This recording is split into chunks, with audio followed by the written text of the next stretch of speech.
I know where that's going to go. I know with the power and the speed of how AI is developing, it's going to be very easy for people to begin to create parasocial relationships with their imam, because he's there on the daily. So there's a lot of discussion and a lot of research to be done about applying that data, but I think we have now a solid use case here for building an algorithm that is able to speak the Quran and to do it in a way that the user actually wants.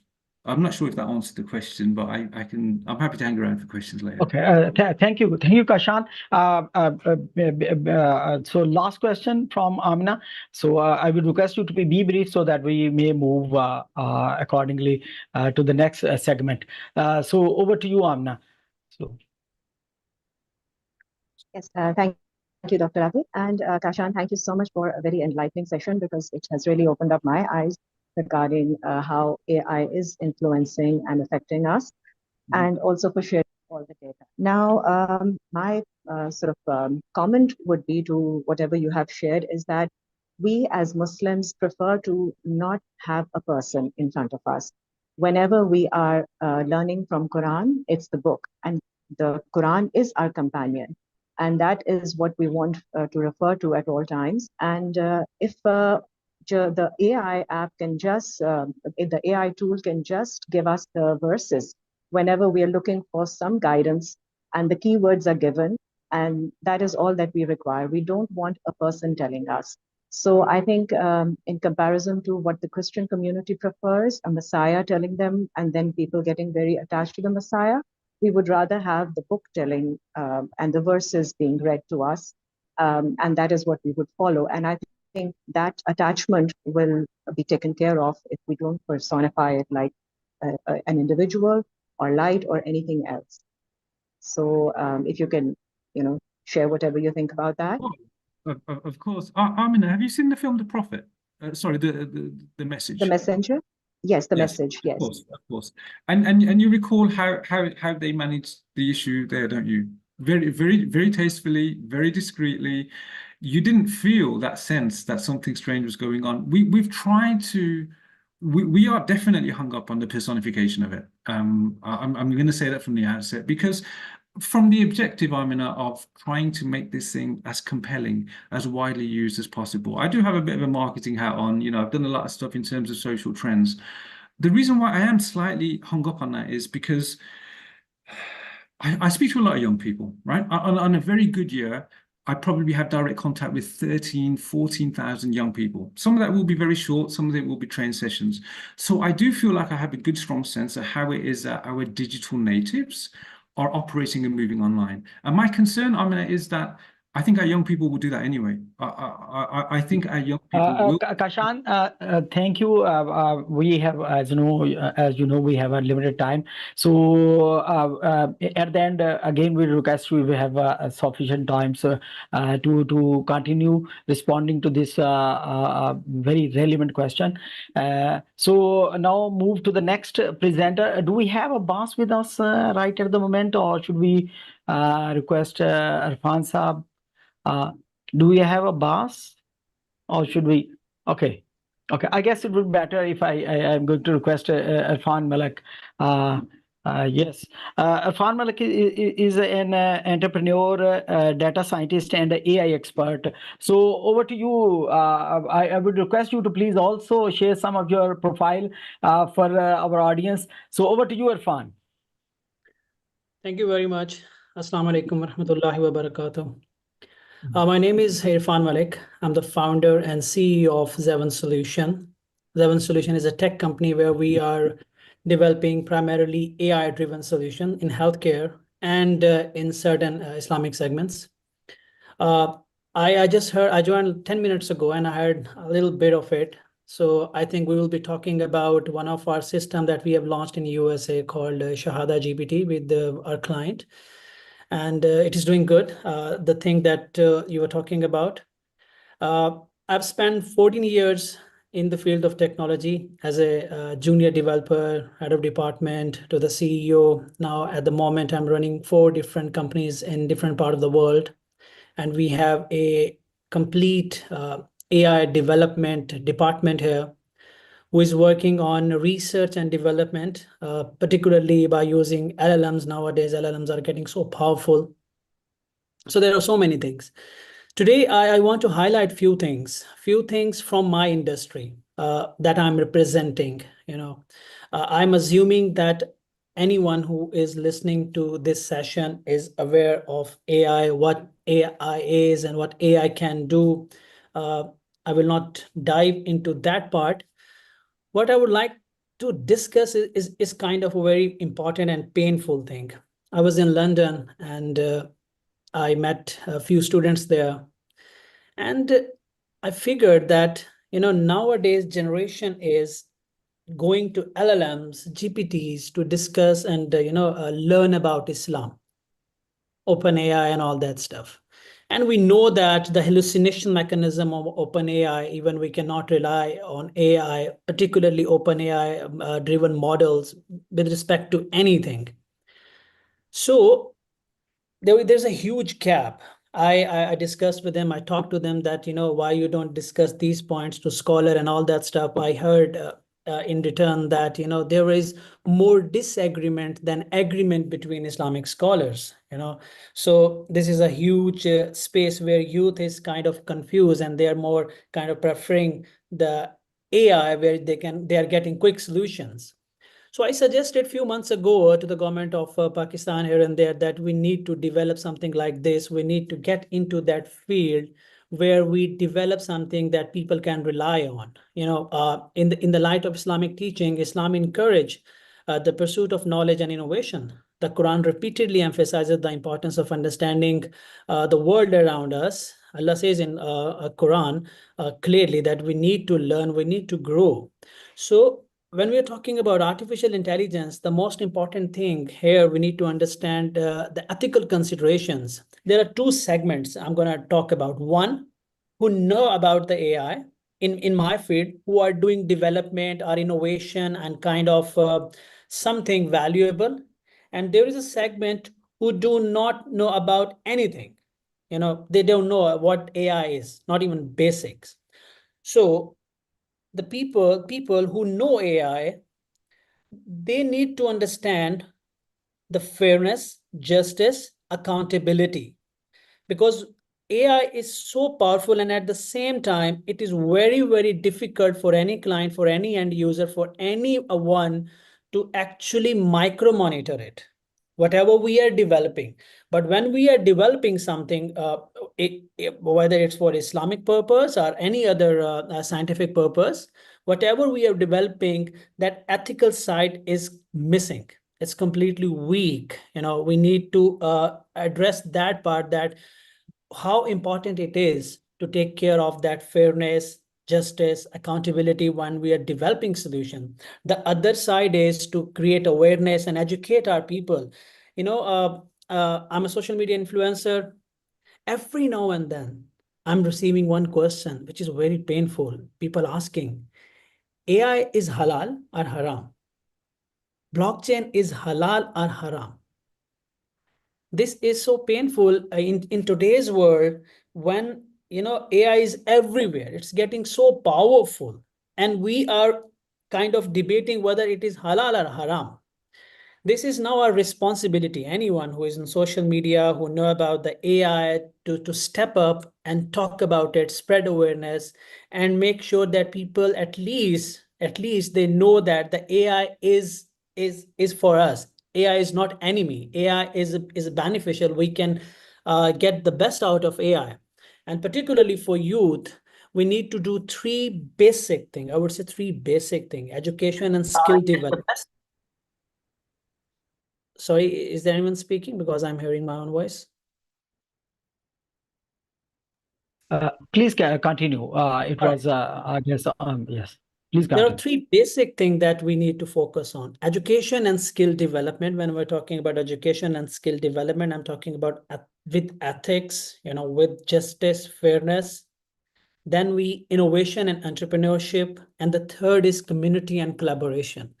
Community and collaboration is the most important factor here, because when we are talking about artificial intelligence, everybody is kind of developing their own understanding. There are groups. who understand AI differently. Their perspective is different. We need community, particularly Muslim community, who need to collaborate. Collaboration not in terms of knowledge, in terms of data, all the resources we have.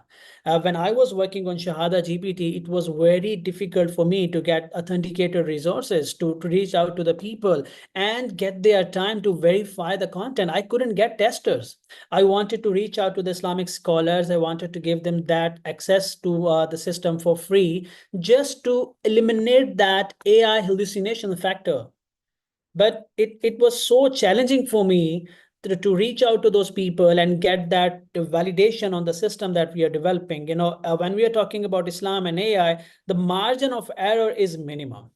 Particularly when we are talking about Islamic teachings, when we are talking about getting quick knowledge out of Quran, the margin of error is not there. We need to be accurate, and for that we need to collaborate. We need to develop communities, and there are challenges. And the other challenge that I would like to highlight is the mindset. And mindset is that how AI is actually can help us spread Islam. By the way, the GPT I'm talking about is particularly for the brother and sister, who want to revert to Islam. So we have created something that if there is any basic question, if you don't know about how to perform wudu, so they should be able to ask GPT. When they'll be asking GPT, they won't get answer in text, but also the visual graphics and the videos. If there is any video related to that action, I'm looking forward to. If there is any video on YouTube in our database, or maybe any graphic, we'll send them everything so that they can see it and they can get the answer to those basic questions. Maybe they're hesitant to ask to any scholar, or maybe they don't have access to any scholar. So we are making it easy, but at the same time, there are people who don't want to use it at all. They feel like, no, this is completely haram to ask such a sensitive question to LLM. This is a mindset where we need to step up and educate our people that no, this is absolutely okay, as far as we have system validated and authenticated by our community, by some organization, or by some any regulatory body, not just anyone who is launching any system, because hallucination is the most kind of destructive pain points that we have. And lastly, of course, the importance of education, particularly in the field of AI. What I'm seeing, what we are facing is that we're doing interviews, hiring developer or entrepreneurs in any category, in any department in our organization. That basic knowledge is missing. Starting from the curriculum, starting from the AI, from kids to the university, that structure is missing. I'm talking about where I live. So we need to kind of draw a structure that I'm working on. My next project is to record a content, the course, which is particularly designed for kids, AI for kids. I really want to see that how we can replace that content we have. Our kids are consuming so much irrelevant, destructive content from YouTube. How we can replace it with AI-driven content, not AI-driven, but what can educate to the kids. And then AI for parents. AI for kids, this is the educational sector that we need to focus. Then AI for parents, this is the grassroots level where we have to spend our efforts, where we have to collaborate and create material and hand it over to them. We have recorded so many free courses for the youth, starting from matric to the graduation level, and they're available free of cost on YouTube. Now the target is to go and record something for the kids. So once we target that grassroots level, the awareness will be there, the importance, and also when we are recording everything, we need to focus. We are focusing on justice, fairness for those who are developing and for those who are going to develop something in Islam. These are the, I was given just 10 minutes. So these are the basic, but very important things that we need to focus. The only challenge for us, people like us, is that we find ourselves at a position when we don't get enough help from the Islamic scholar due to two reasons. Either they're very much busy, or maybe they don't know about the AI. The third factor is they feel like AI is haram. So these are the challenges that we are facing. And I hope through this platform, I can send across the clear message that we need you. We, as a data scientist, as an AI developer, tech entrepreneurs, we need you. We cannot do anything without your help, and we are always available. If there is anyone who wants to work with us voluntarily, we are up for it. We will share the resources with you. And I know what are the appropriate words that I should use is that we cannot create an impact without you. So this is the kind of appeal as well. I'm using this platform that if we can get any collaboration, we are doing our work, and anyone who wants to do community building and collaboration is the key factor. Thank you. Thank you, Irfan Malik. It was really very interesting, and you have shared your perspective, especially from, I guess, South Asian perspective, and especially from Pakistan perspective. So I really appreciate that. We have a couple of minutes in question answer session. So yes, if you any of the person in this conference room would like to comment or ask any question. Yes, yes, Kashan, over to you. Assalamu alaikum, Irfan. I'm just searching your GPT. I was just in, is it the one on the eventtechnologies.com? Seven Solutions, yeah. XEVEN. I was interested in the bit that you mentioned about the content, about steering individuals from, mindless, numbing YouTube content and that saturation. How are you doing that? Are you doing that within the GPT? Actually, there are multiple steps. So first, what we did is that I started a campaign, awareness campaign. Then we recorded a basic AI course. It was not a course, but we started a live sessions twice a week. 6 months ago. Now we are, wrapping it up. It's been 1 year. If you check my YouTube channel, you will find 2 playlists. One is AI Basic, one is AI Advanced. In that basic course, I divided that course into 3 different segments. In the first segment, I target everyone, parents, doctors, engineers, anyone, just to communicate the basics of AI so that they can develop critical thinking. And then there is a second segment for semi-technical people who really want to, adopt AI into their own fields. And the third segment in that course is for the technical people who really want to develop something like Python, coding, neural network, everything. There's a math involved in it. After completing that basic, there was 2 different things. We recorded that in native language with the native example so that, I wanted to develop the concept of AI, so that they could go and understand Andrew Ng. They can go and understand Stanford, a professor from Stanford or even Harvard. Then we recorded a basic one. It was a live session. We always, conducted a live session twice a week. And now we have 2.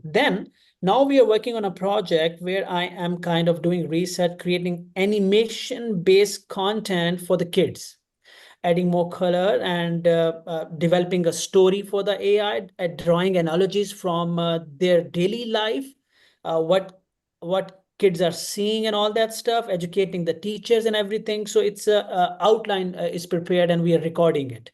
Then the plan is to put it on a YouTube and collaborate with the community and just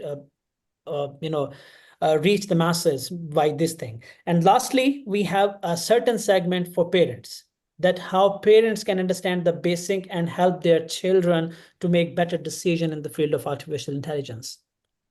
So that's the education, the training, the awareness, the coaching side. In terms of Shahada GPT, did you mention new Muslims? Did you say? Yeah. This is this particular part. You said your social. I mean, I'm sure you're a TikToker.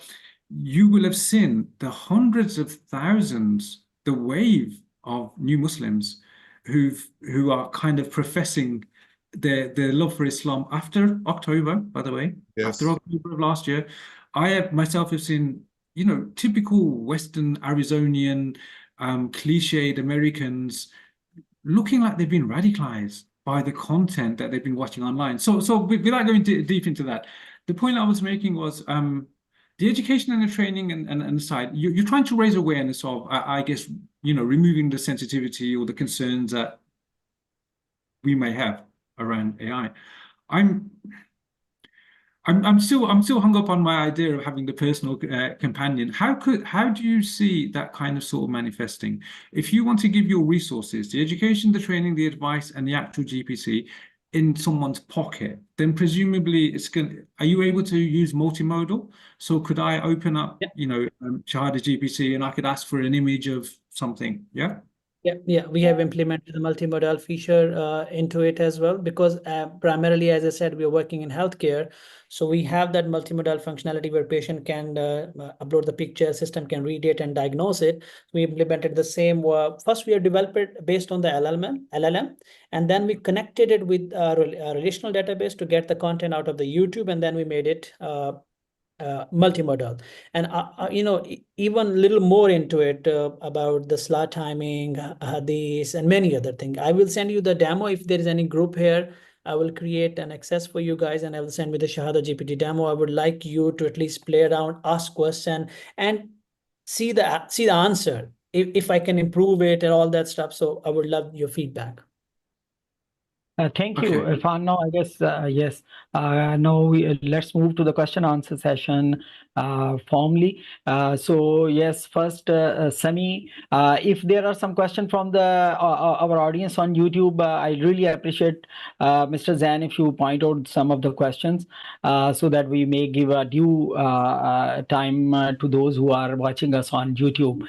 So, over to you first, Sami Saab. Assalamu alaikum.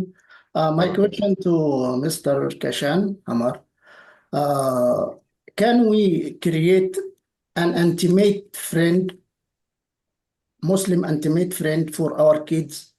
Like we use it now, Siri, as example, where we ask it for everything. So can we make like this model, instead of that model which helps the other guy to assassinate the queen? So can we make an intimate friend, not a bad companion? Can we manage this? Yes, of course. Of course. Yes, of course. It's what we've been working on for the last 18 months. Yeah. We are able to reverse engineer the replicate algorithm, and it's a very pervasive algorithm. It's not anything too complicated. It's just the sequence of emotion, memory, and data, and how that's manifested itself. So yes is the answer. So sorry, Abbas is here because I received message. He's here. Now over to you, Dr. Safi. Would you please help in this situation? So do we have Mr. Abbas? If he's, we can give him some time to present his findings, and then we'll continue with question answer session. I I don't guess see. he's not. He's I not guess here. he's not. So we can continue with question answer session, Yeah. I guess. Yes. So please. Over to you, Safisa. Actually, I'm very happy that we first heard Brother Kashan, and then we heard Brother Irfan. In fact, one of you built on the other's presentation. And I don't know that this is a coincidence, but alhamdulillah, it was beautiful. Brother Irfan, I want you to stay in touch with us, with Iqra. And we would like I personally would like to volunteer, and I will ask everybody else involved with us to volunteer. What you're doing is fantastic. Let me tell you how I see it, because I think now I'm talking as a strategist. I'm not talking as a Quran translator. I'm not talking as an Iqra president, as a strategist. As a strategist, I see that if AI can be played against us meaning Muslims, AI can play for us. Yes. Therefore, the question that Dr. Sami posed a minute ago was on my mind too. That show a logical progression here, based on what we heard from Kashan and then what we heard from Irfan.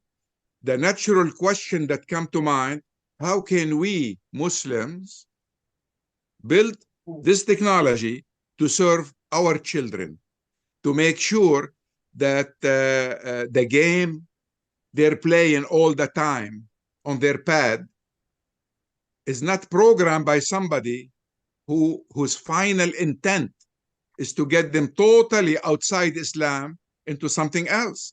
And based on Kashan's presentation, that's very possible.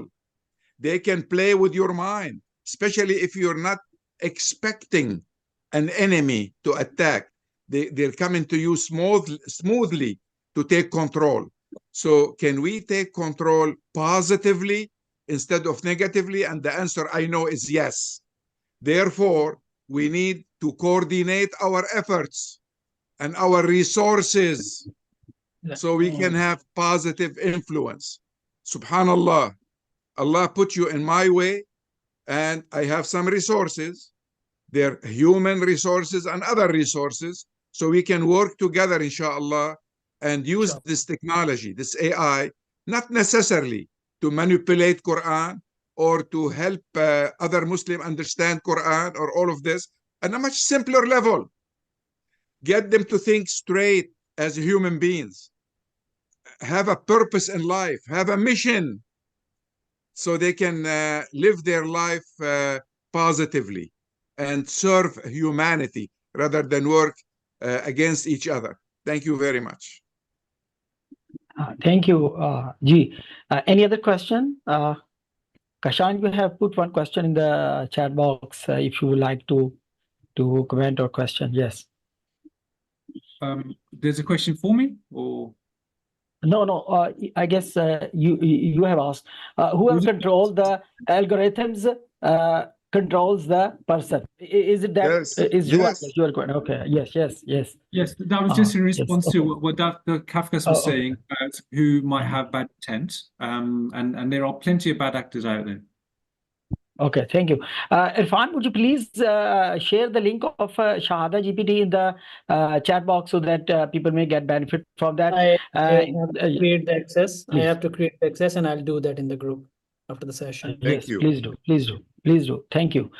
So any other question? If any could help, Zain, can you hear me? A question from the viewers from YouTube. I really appreciate if you bring some. Meanwhile, I would like to comment on Dr. Safi's rightly pointed, and Irfan also urged us to participate in this whole process. We can use it very positively. What I am doing in this semester, what I have done, I have assigned students to bring information to prepare assignment in the light of Quranic verses and the Hadith from the authentic sources. After doing that, along with the citation, following the research techniques, the second step, to now write the same prompts in the chat GPT and retrieve the information, see the gaps and highlight those gaps so that we may get, you can say some idea and share it with our colleagues and youth. Yes, how ChatGPT could deceive or could misguide us. Another experience I have done, I put the prompt, define the faith. And I got the definition of faith, and then I given another prompt. Your definition is incorrect. And ChatGPT apologized on that. And what I next have done, I copied that definition again, put into the ChatGPT and directed, yes, it is the right definition. And the response I received, thank you for refining the definition of faith. So simple in practice. ChatGPT is not still as conscious as humans are. So one can also deceive the ChatGPT as well. One can put incorrect information and even misguide. So we need to be very vigilant. You rightly pointed that we need experts to get into hold this discussion. But what I see from my perspective, there are very few, I guess, those who raise this question, whether it is halal or haram. Majority of us, I guess, are on right track and are looking forward to get the positive and to get familiarity with the positive and negative of this artificial intelligence.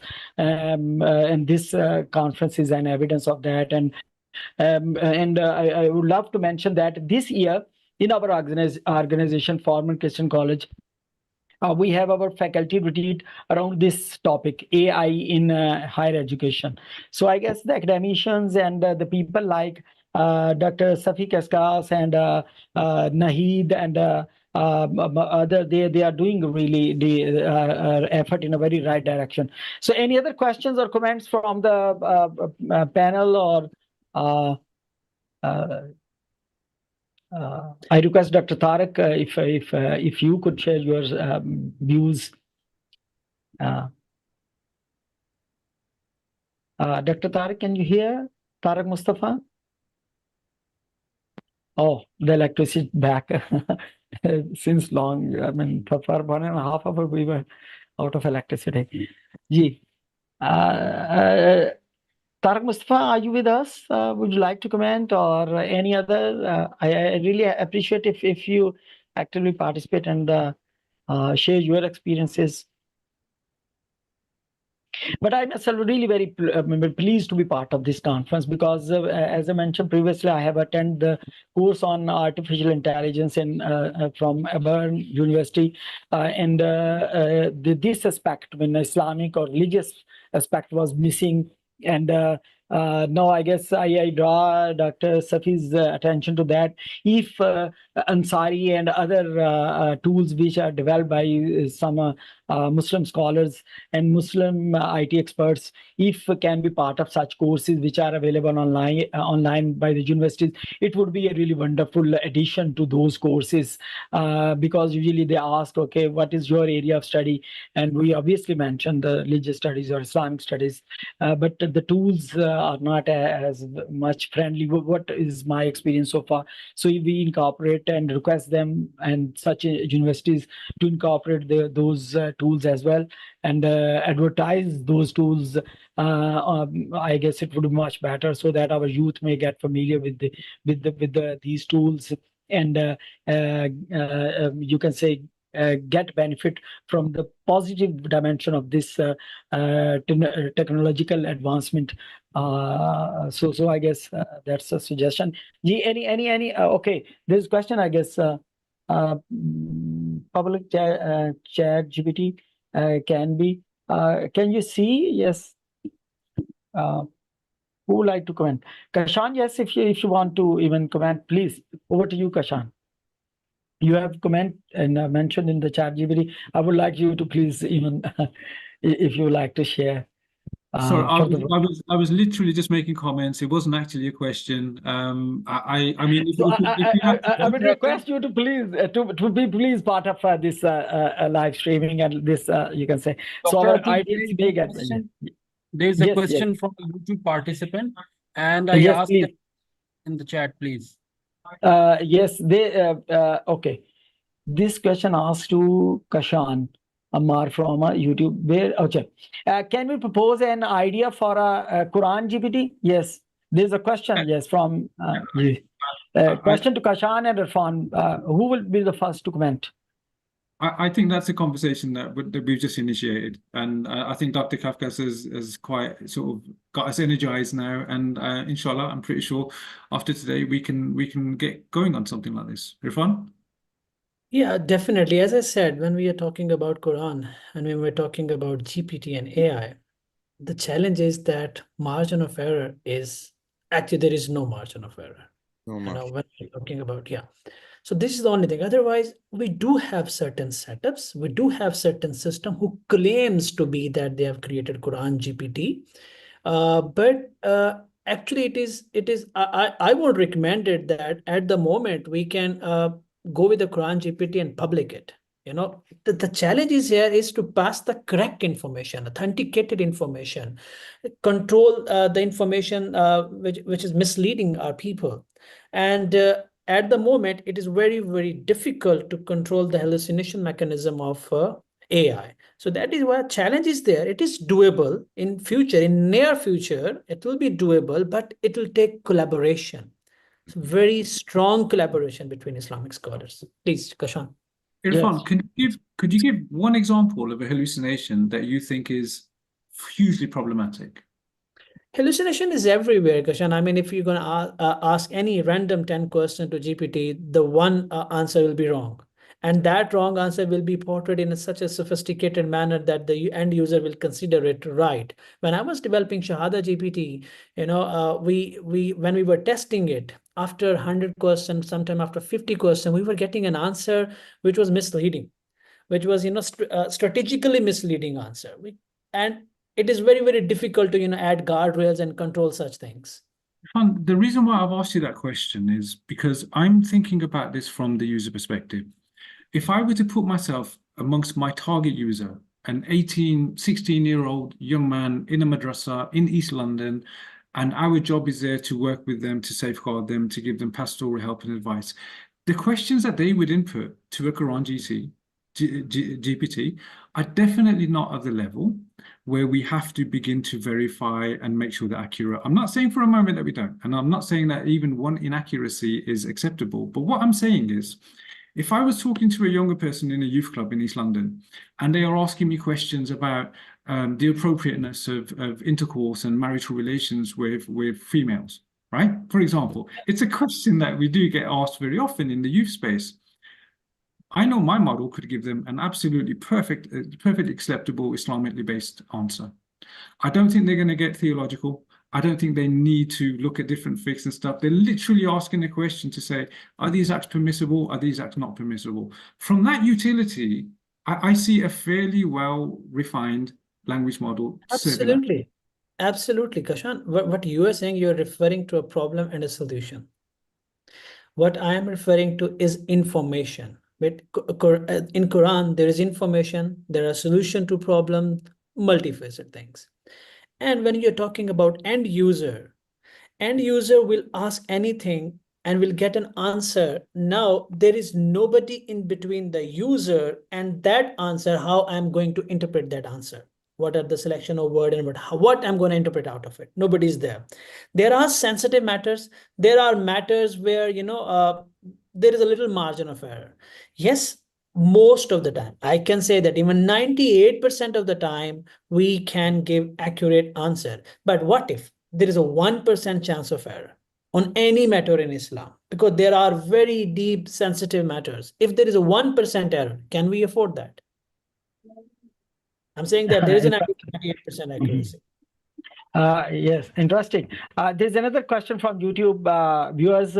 Most of the discussion is revolving around ChatGPT, although it is based on AI. But can we focus on the use of AI without, ChatGPT for learning Islam and Quran? I guess the viewer want to ask about when the other ways to get the information other than the ChatGPT or generative AI. So other tools from other tools, there are some obviously authentic, some are not. So can we should we focus on those, or what is your expert views? See, let me add something here. It is not prohibited to get that information out of the GPT, but just verify it. Don't get it blindly. Just don't start relying on everything that you're getting up from the GPT. If you're learning something from GPT, at least explore a few other things as well. You can talk to some other LLM as well. You verify that information from any scholar. The system that we have created, we always recommend user, okay, get the information, use those facilities that you have, but at least verify them. Don't rely on any single tool to get that, to learn everything about Islam. Just open up and do the research. Yes, we have Eliza has, he will obviously discuss further on such topics in next session. Yes, there some other questions? Yes, please. This is Akbar Irfan. Thank you so much for sharing this info about Shahada. We don't want to link to your prototype, but would it be possible to just give a little, very brief, like one paragraph about Shahada? If you could send that link, that will be helpful. We don't want access to your prototype. Yeah. I've shared the link as well in the comment section. Anyone want to create account and use it, it is there now. And I'll be sending the brief information, everything related to Shahada GPT as soon as I can. I thank you, and I greatly appreciate your effort. Jazakallah.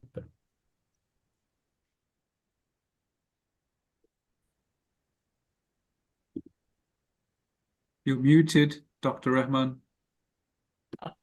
Thank you, Kashan.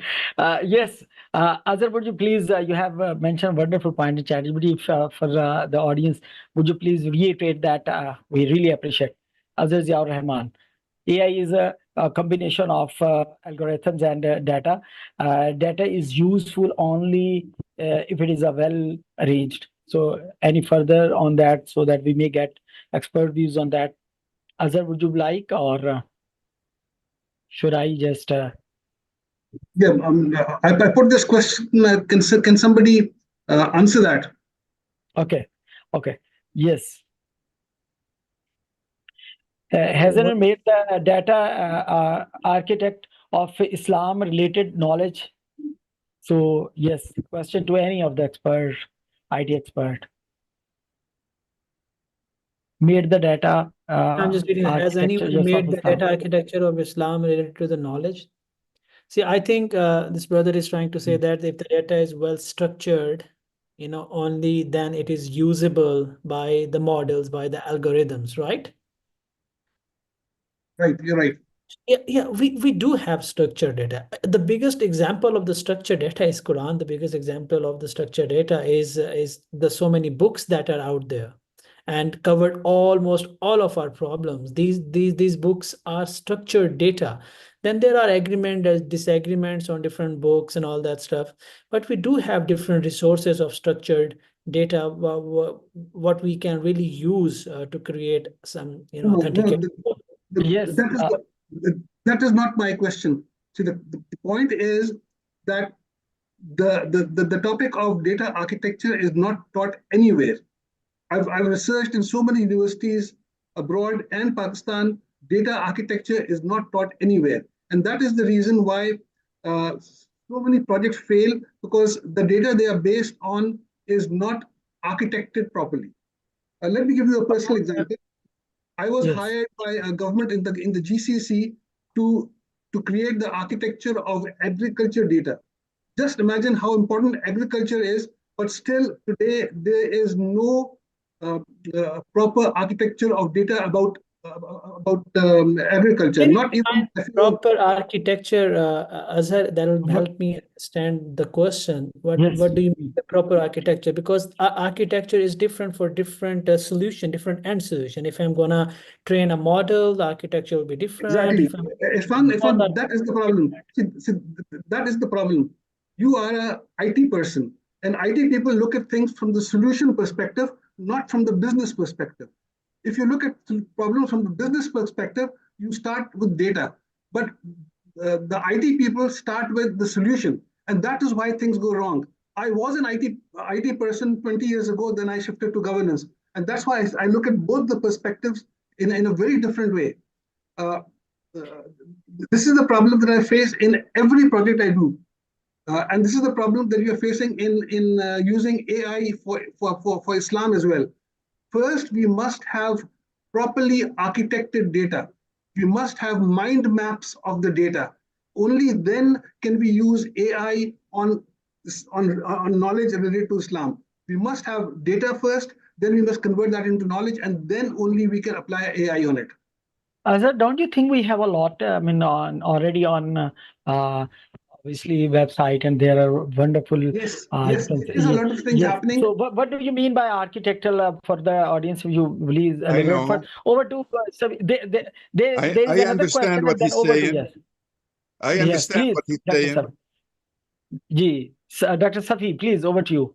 I understand what he's saying. Actually, when we try to do a business plan, we have data that we start with collecting data, but then that data has to be structured in a way that will make sense. So we can draw assumptions from it, verify the assumptions, and move to solutions.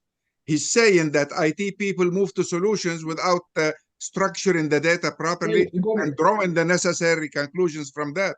If that's his assumption. I'm not saying I think that's true. that's a right word that you have used is assumption, because there are different RT organizations working Sure. on different solutions, Yes. drawing different architectures, Yes. trying different architecture, and they have architecture in mind. We cannot draw solution before analyzing the data. There is a proper strategy, data mining strategy, you know, from pre-processing, data processing, and all that stuff. There are strategies that we, you know, analyze to do the feature extraction. The feature engineering is a complete field. We do the feature engineering, and to do the feature engineering, we do architect the data, and then we go to the solution. But the thing is not the architecture. The thing is that sometimes it is not available what we need. Sometimes we drive information out of the data we have, sometimes, usually. So, and the talking about that little errors that we see here and there, it is not all about the data. There are things that are connected to our algorithms as well, the training mechanism, the algorithm. There are so many other layer of technologies that we have to get to that error. But I think this is just an assumption, because there are different RT organizations working on the data, drawing different architectures. Okay, thank you, Irfan. There is a question from audience as well from YouTube, which is very straightforward and critical question. I would refer it to Dr. Safi. The question is, did Muhammad fly to the moon on a winged horse, or is that a hallucination? So yes, over to you, or any other can also join in discussion. It's a quite straightforward and critical question. The answer to this probably should be handled by Kashan. Go ahead, Kashan. Yes, oh my Kashan. God. I was just going to say, I'm not sure if that's satirical. I'm not sure if that's a genuine question or not. But I did fire that into our model, and our model, I mean, it's too long a response to put in. I did it while we were talking. It explains Isra and Miraj. It talks about its significance. I'm not sure if that was what that question is aimed at doing. If somebody is drawing that from any model, then you can call it hallucination. Let me be very precise. Yes. Let me be very precise and straight. Maybe people are avoiding it, but let me be very candid. Yes. If you're drawing it from any model, it is an hallucination. I mean, I'm reading our response. It's too long to put into the chat, but it's a reasonable response, you know. It emphasizes, it provides the correct surah and all. I'm just a bit unclear about the actual question. Don't worry about that. Okay, cool. Yes. Dr. Atiq Rahman, brother Tariq Mustafa is here if you like to engage him. Yes, Dr. Tariq, would you like to please comment on the discussion around I mean, AI and Quranic teaching? There was a wonderful discussion around Shahada GPT and criminal psychology and replica of the occupants of oneself. And so around any of these interesting discussion and enlightening discussion, would you please share your views or comment or questions? Over to you, Tariq Saab. Dr. Tariq. You need to unmute yourself. You need to unmute yourself first. Yes. Thank you for reminding. Yes, I hope you can hear me. Well, yes, you can. I do not consider, I am a searcher in this, especially in this field. So I'd like to listen and learn. I am now entering my 90s, and this is a new field.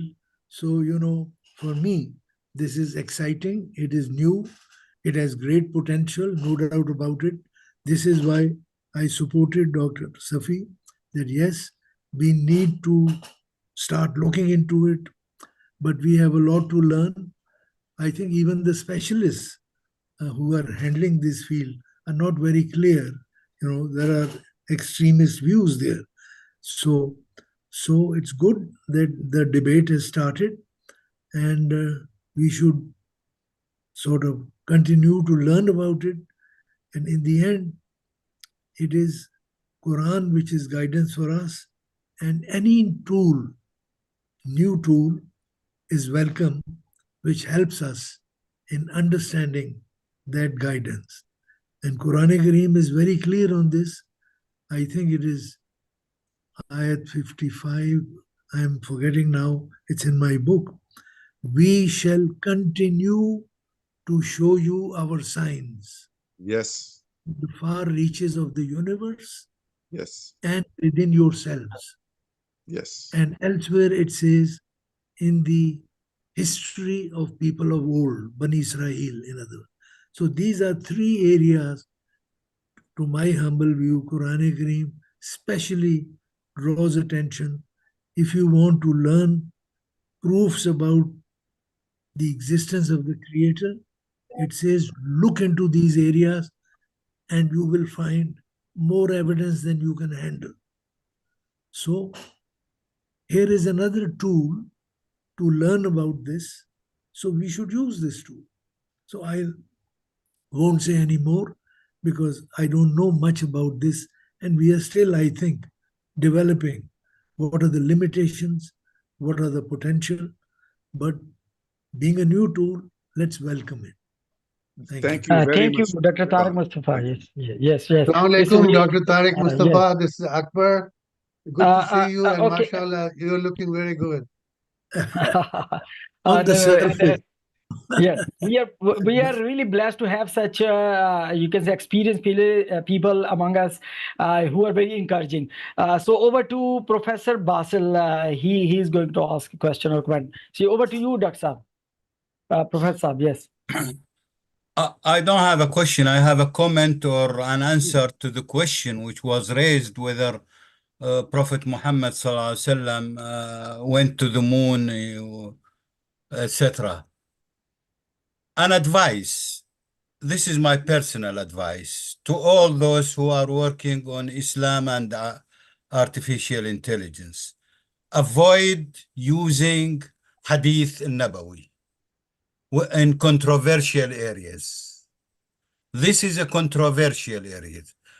God says in the Quran that Muhammad sallallahu alaihi wasallam went to Jerusalem and then to the heavens, and that's it. Whether he was riding a horse or he was riding a camel, or this is something in the Hadith. Also, for example, I have been several times came across the question, being a physicist, an astrophysicist, I have been asked several times about the splitting of the moon. The Quran tells us, دنت الساعة وانشق القمر. Yes. But not yet necessarily. Exactly. Not yet. I mean, there are interpretations of the Quran in the traditional interpretation already says that this was not this did not happen now. It will happen on the Yawm al-Qiyamah. Yes. For example. Now when we consider this subject purely from astrophysical point of view, as a cosmologist and a physicist, I know for sure in detail that what the Quran has told about the fate of the sun, including, for example, إذا الشمس كورت, Yes. فإذا السماء انشقت, Yes. يوم نطوي السماء كطي السجل للكتب كما بدأنا أول خلق نعيده. All this has been explained in my book, The Divine Word and the Grand Design. And this I give an explanation, a fully scientific, accurate explanation. Among this comes the question of splitting the moon, by the way. And science, astrophysics tells us that the sun will expand, become a red giant. In short, become a red giant, stays for about 50,000 years or so, and then get in a great collapse, which is kuwirat. And kuwirat in Arabic, kuwirat means to shrink while rotating, by the way. ومنه يقال تكوير العمامة. Yes. If you go to the old interpretation, including Ibn Kathir, for example, كورت means ضم الشيء بعضه إلى بعض, assembling a thing into itself while in rotation. And this is exactly what will happen. But by the way, when the sun expands when the sun expanded tremendously, it will reach nearly the earth. Nearly. It will become the size of the earth's orbit. Some astrophysicists says that it will swallow Mercury and Venus and the earth. Some other astronomers say no. Our calculation says it will be very near to the earth, but will not swallow the earth. Now just imagine if the moon was at the point of Mahaq, that is the last month of the lunar month, the last day, sorry, of the lunar month, then it will be exactly the nearest point to the sun.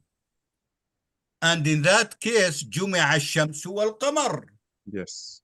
In that case, the sun, and this is new, by the way, science does not tell you whether it will swallow the moon or not, but Islam or the Quran says, yes, the sun on expanding and becoming a red giant will swallow Mercury, Venus, and the moon, but not necessarily the earth. Now we go to the hadith in this case, and we find the hadith telling us تدنى الشمس يوم القيامة من الأرض حتى تكون كمقدار ميل.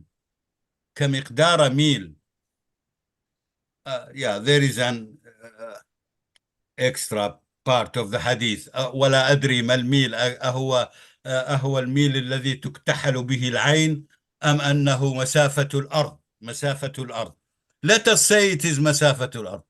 Actually, the Quran, the hadith even doesn't tell you. It tells you very near to the earth. Exactly as the astrophysics is saying. In this area, I would put the hadith, by the way. So this is why I ask our colleagues, our friends, our dear friends now in AI technologies to consult scientists in such cases, and knowledgeable scientists, not any, I mean, a PhD in astrophysics, unless he has done some studies, deep studies on that, he cannot answer your question. Okay, Otherwise, again, I suggest we avoid controversial hadith. Quran is there and it is clear. Thank you. Thank you, Professor Basil. Now over to Dr. Safi, please. Actually, I like to second what Professor Basil was saying, and I want to bring to the attention of everybody that Iqra was successful, alhamdulillah, in putting together a committee of science, Quran scholars and scientists. So those who are working in developing AI technologies, it will behoove you. It's a good idea. It's a suggestion, though, from me. Come back to Iqra. We will try to help you in any way we can, and we'll try to make the information smooth for you, so we can move together in a very constructive way to help our youth stay with their faith, but with thoughts, in a way that will be good for their intellect, so they can grow their intellect in a very positive way. Thank you very much, Professor Basil. Yes, Brother Tariq, yes. Dr. Tariq has a comment. Please. Thank you very much. I would like to fully support Professor Basil, and specifically on the subject of one shakal kamar. I think, to the best of my knowledge, these are the two words mentioned there in the beginning of that surah, Surah Kamar. One shakal kamar. It doesn't say when, it doesn't say which moon. There can be our moon. There were other moons, such as, if I understand correctly, the opponents of Rasul Kareem at that time, the Quraysh, their flag also displayed a qamar, the Arab flag, was a moon. So one interpretation is that when that flag was brought down, when the opponents were defeated, you see. So there can be many interpretations. If it were a real event, now there are two interpretations. One is that it was a real event, it happened, it was a miracle. The Prophet pointed his finger and people saw this. But had the moon actually split, we know from all angles of science that this would have been a catastrophe, not just for the Earth system, but even the solar system. Solar system, yes. It would not yes. happen. Yes. It's just not possible, you see. So if we insist on this, we simply degrade our own yes. Case, you see. In the eyes yeah, it's of a really people. quite interesting discussion. I would No, just give me 1 minute. Just give. Okay, please. The other viewpoint is that no, it was just an illusion. The Prophet was a prophet and he wanted to show something, but I don't think that the Prophet would have done miracles or magic, to deceive people, you see. And if it was just an illusion and it actually didn't happen, then even that beacons our case. So in both ways, I think this matter, needs to be dropped there until more evidence shows up. We need not discuss it any further. Thank you. Yes. Thank you. Thank you, Dr. Tariq. I guess really you draw our attention to a very important point. Obviously, I guess we also suggest our youth to read and go through Dr. Richard Dickens, who speak about these kind of questions, and they only took the part which are not authentic and ignore the authentic part. There's a misunderstanding on my part on the presenters and their sequence. I guess we have Numan Noor. We have a little time. If Mr. Numan, would you please introduce yourself and continue? We have a little time till 2:30. So we conclude our session till 2:30, and so please over to you, Numan. Would you please unmute yourself and introduce first, and then please go ahead.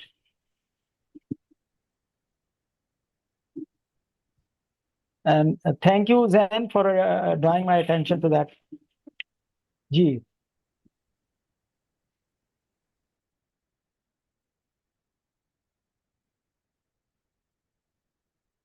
Numan Noor, are you here? Can you hear me?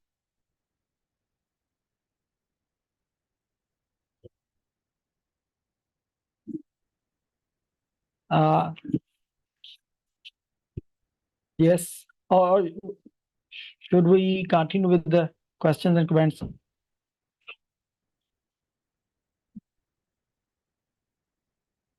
I suggest we will continue with the discussion, please. Okay, please. Yes. Dr. Tariq, if you like to please conclude your comment. Unmute yourself first, Dr. Tariq. Unmute yourself. Yes, thank you. Thank you. I think I've said enough. I don't think that this is the best time to, get into those controversial kind of questions. But clearly, as somebody pointed out, let's stick to mutashabihat, and not to, the bordering areas.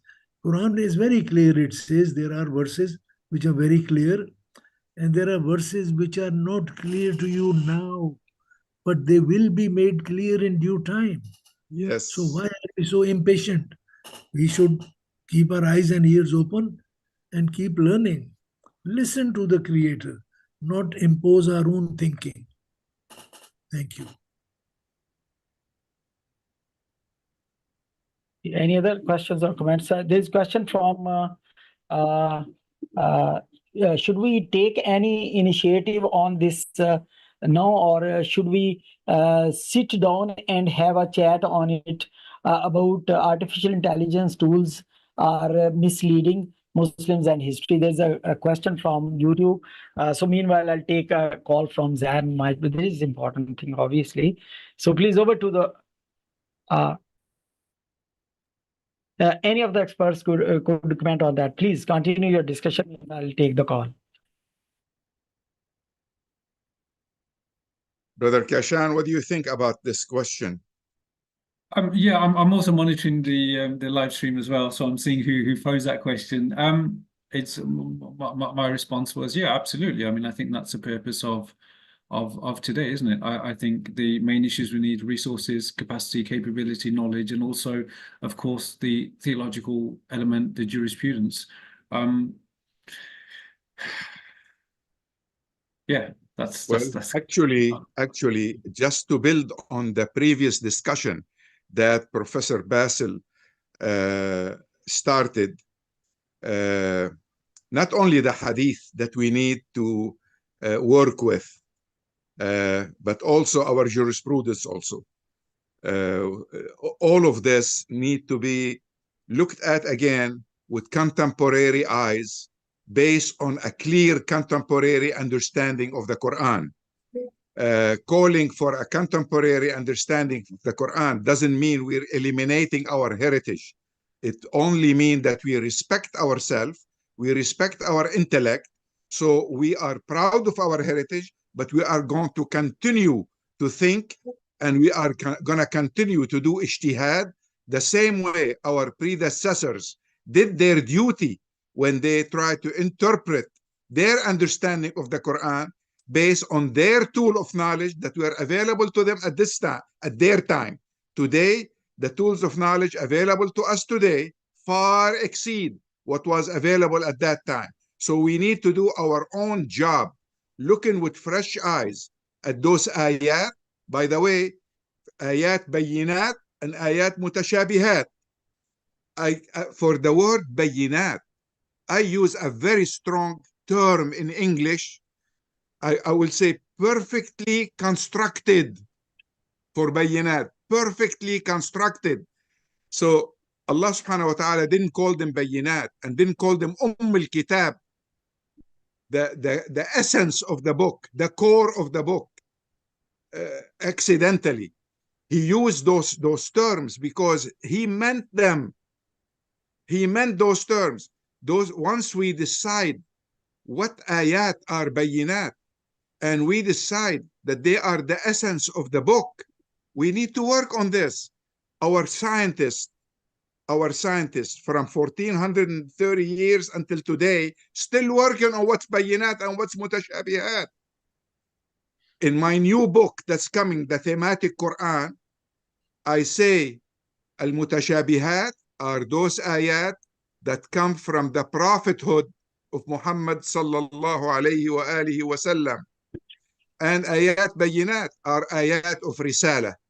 The ayat of risala talk about our relationship, you and I. And ayat mutashabihat talk about the creation, the miracles that are mentioned in the Quran that we with our intellect cannot reach immediately. So Allah gave us hint to those miracles, so we can go ahead and investigate. And I know Dr. Tariq like the term, the Quran is not a book of science, is a book of signs. And God gave us signs, and we need to follow these signs and investigate them. This is what mutashabihat is talking about. Things we don't know today, but we might go with investigation. We might know with investigation. And if we look into them using science, and science is developing, it's a process. It's not something we can say, now we know. No, we don't. We continue to learn. We continue to experiment. And this is part of the job of Iqra. Iqra is meant to continuously understand the Quran. So my Quran translation that was published in 2015, I continue to work on it. And somebody else, like Dr. Sami, might take it from where it is and continue with it based on new knowledge, based on information that is available to him that wasn't available to me. And my children and his children and your children might take that job and continue with it. So we'll continue to work on the Quran to understand new facts based on those ayat mutashabihat. But we need to understand the bayinat first. We have to have concrete understanding of what Allah built this Quran on by understanding ayat al-bayinat. And this is a job.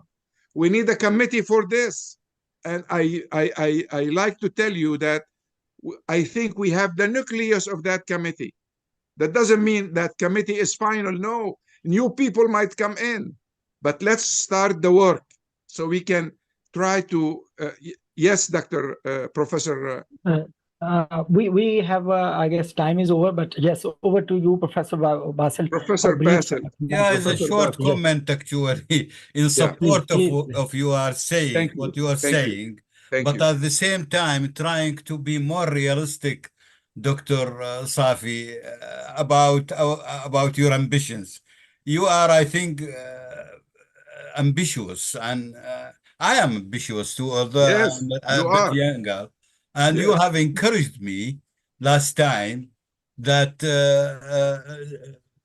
don't look that you are 70. I am 90. I mean, this was great encouragement indeed when you told me about your age and compare it to my age. However, let us be realistic. In our tradition, in our traditional Islam, which every people, the big mass, take, there are some, things which has been considered sacred. Sacred. The book of Hadith is sacred. In many respects, in the practical respect, not in the actual respect. Although there is no sacred except the Quran. The Hadith is sacred if it is authentic, if it is proved to be correct from the Muhammad sallallahu alaihi wasallam. Then it is sacred, of course, no doubt about that. But how can we prove that the Hadith, this Hadith or that Hadith is correct and authentic, taking into consideration that there are many ways of Thank you. It's really wonderful information and it's wonderful discussion. I guess it's quite harder for me to just cut you and just to conclude the session. This is very much needed and need of the time to continue such important discussion because a lot of challenges out there the Western scholars posing and they highlighting in fact the weak hadiths rather the authentic hadiths. So such things I guess we need to continue. There are questions from YouTube as well. A question from YouTube. What do you think about visualization of the stories mentioned in the Quran? It's a really very much important question. But as we do not have much time, I would prefer to take that question to the next session. I would request the panelists, so please note down this question. It's really very much important to comment on that question next session. Dr. Tariq, if you would just... okay. Give me just 1 minute, please. I don't want to say much. I think we should be proud of our heritage and what our earlier scholars did. They did a wonderful job for their times. But we know that all knowledge develops. What about sciences? What about philosophy? What about Aristotle and Socrates and all that? Don't we respect them? But we don't accept their views 100%. So why should we be ashamed? We call, what do we call? Hadith is known as, thing slips. What's the word, Hadith Qudsi or Hadith Sahih or Hasan, what? No, the major commentator, look at my mind. Bukhari? Sahih Bukhari? Bukhari, yeah. When did Bukhari claim that it was Sahih? That is a word not used by Bukhari. He was a scholar, he was a searcher, he spent all his life going around, but nowhere, at least I'm not aware that anywhere does he call that mine is the last word, you see. So I come back to science. What about science? Has science established is light particles or are they waves? Scientists are still discussing that. So I'll stop.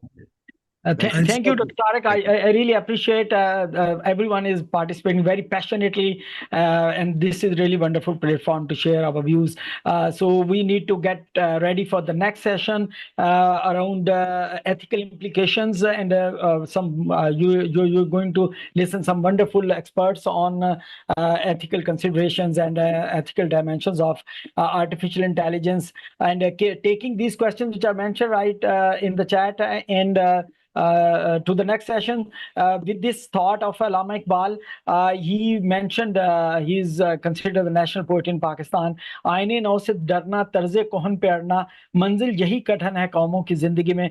That there are the challenging moment in the ummah or in the nations when there are evolving technological challenges to feel threatened or just to be proactive and take challenges. So we appreciate Dr. Safi and his team and Vice President Ms. Nahid and Zain and all other officials for taking initiative to take and to address the challenges which are AI posing. So with this thought, until next session, we'll be back at 2:50 according to London time, and according to Pakistan time is 6:50. So until next session, bye bye and Allah Hafiz.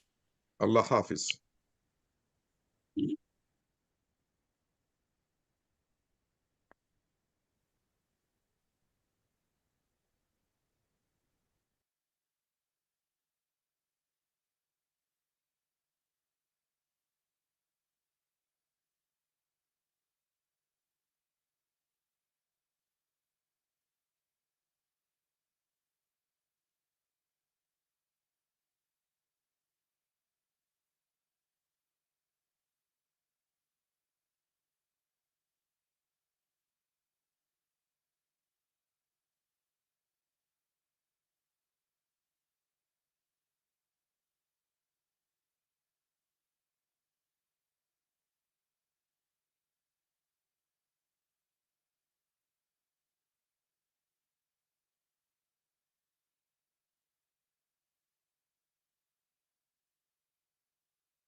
Assalamu alaikum warahmatullahi wabarakatuh.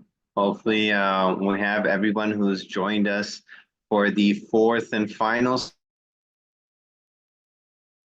conference. So happy to welcome all you brothers and sisters back.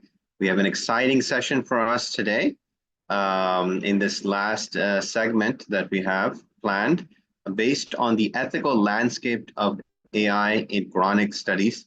I apologize. Yes, the ethical landscape of AI in Quranic studies, balancing innovation and tradition. And hopefully, inshallah, towards the end, we will have a closing small session with Dr. Safi Kaskas. For today's session, I will be your host, Sayyid Muaz Shah. I think a small brief introduction was already done, but just a little bit about me. I'm basically a certified mediator, a legal academic with almost 6 years post-qualification experience.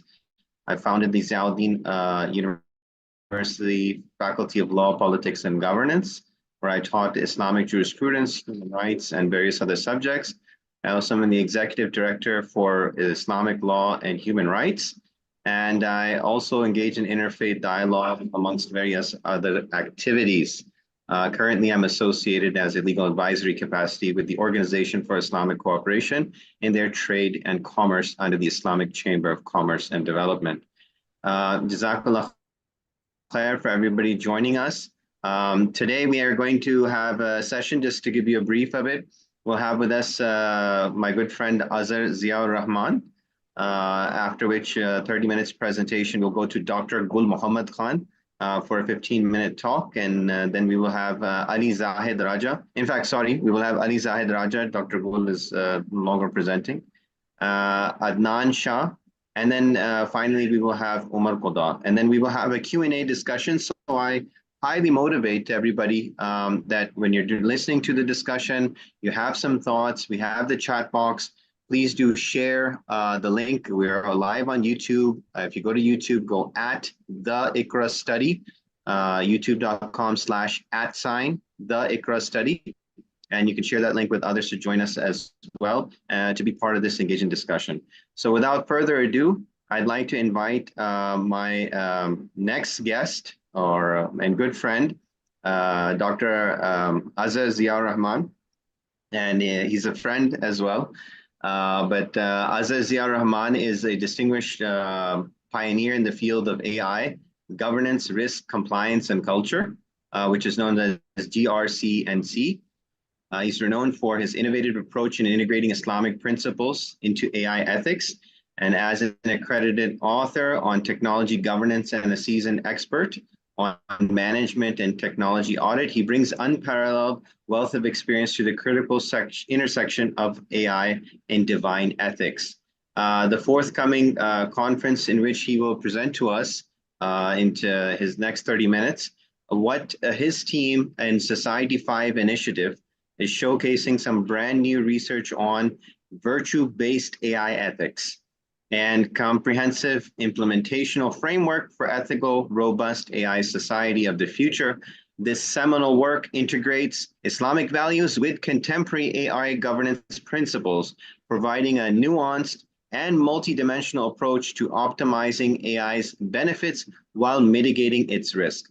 The framework is specifically designed to inform and guide policymakers in formulating legislation, policies, and regulatory instruments that align with international law, ensure consistency with ethical principles, and minimize the influence of prevailing socio-political and economic factors. Please welcome Dr. Azhar Ziaur Rahman. Sir, you have the floor.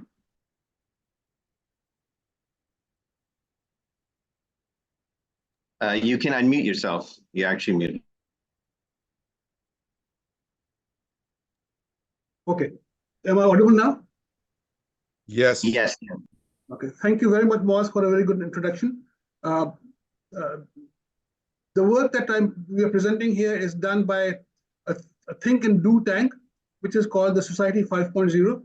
We'll introduce you to the members in the process of this presentation.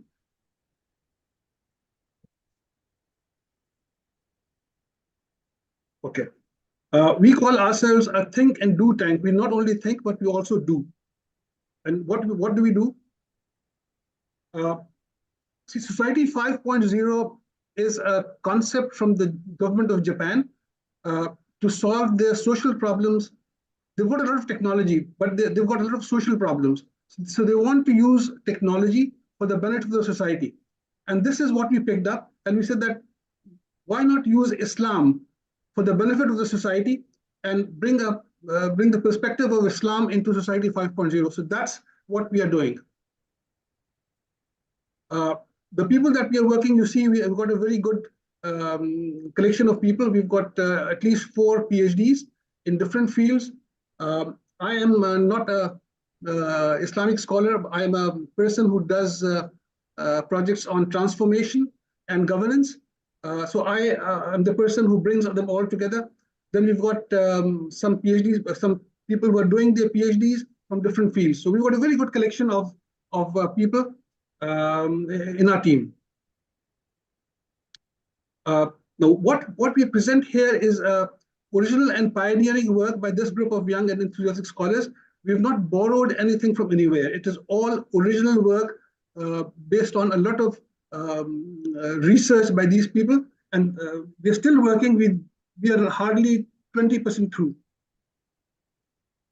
Okay, we started with a vision.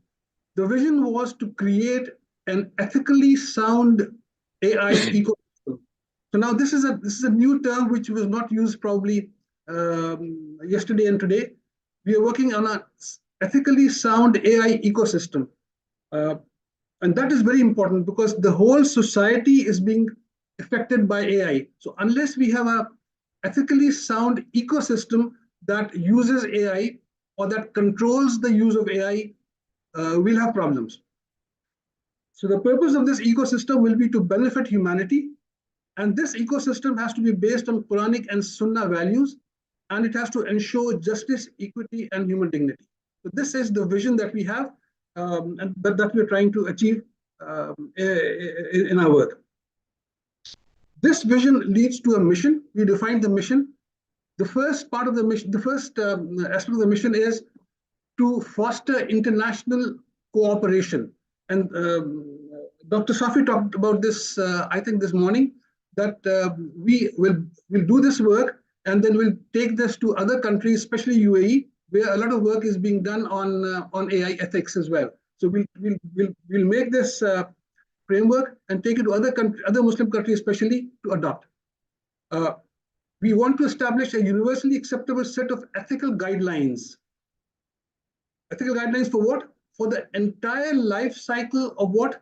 Of AI technologies, products, and services. So not only the technologies, not only the products, not only the services, but all of them. And they have a life cycle. So ethics have to be implemented on the entire life cycle of the conception, the development, the use, the discarding of technologies, products, and services related to AI. Now, once they have been developed, we want to promote the practical implementation of these guidelines through clear, actionable policies, procedures, rules, and use cases. So we will bring out a lot of documents, a lot of processes, a lot of help manuals that will help people conceive, design, develop, use, and improve AI technologies, products, and services. Now, to do this, we will encourage the inclusion of diverse perspectives from the Islamic world and from the non-Islamic world. So we want to bring all of them together and create this framework. So this is our mission. Now, this mission leads to certain objectives. Our first objective is to formulate a comprehensive framework. A framework for what? A framework that defines the different perspectives of ethics, a framework that can be used to assess the maturity of ethics in a certain AI technology or AI system or AI-related organization or AI-related person. So that's the first objective. The second objective is to ensure that ethical considerations are integrated into all stages of AI technology, products, and services lifecycle. So we want to create a culture of ethical AI. So that culture has to be implemented at the individual level, at the group level, the social level, the national level, and the international level. The purpose of all this is to protect and promote human rights. And what we see today is that AI is being used to harm human rights. So the objective is to protect and promote human rights. The fourth objective is to safeguard the interests of current and future generations, which is endangered by the use of AI. The fifth objective is to foster inclusive, multi-stakeholder, multidisciplinary, and pluralistic dialogue. And this is what Dr. Safi talked about, that we want to start from Pakistan and expand to the Muslim countries first, and then internationally, to have a dialogue to build consensus on ethical issues. This has already started with the UN resolution and so on. We'll talk about it a little later. And the last objective is to develop methods to rigorously evaluate organizational adherence to ethical AI principles. How do we know that a certain organization is using AI ethically?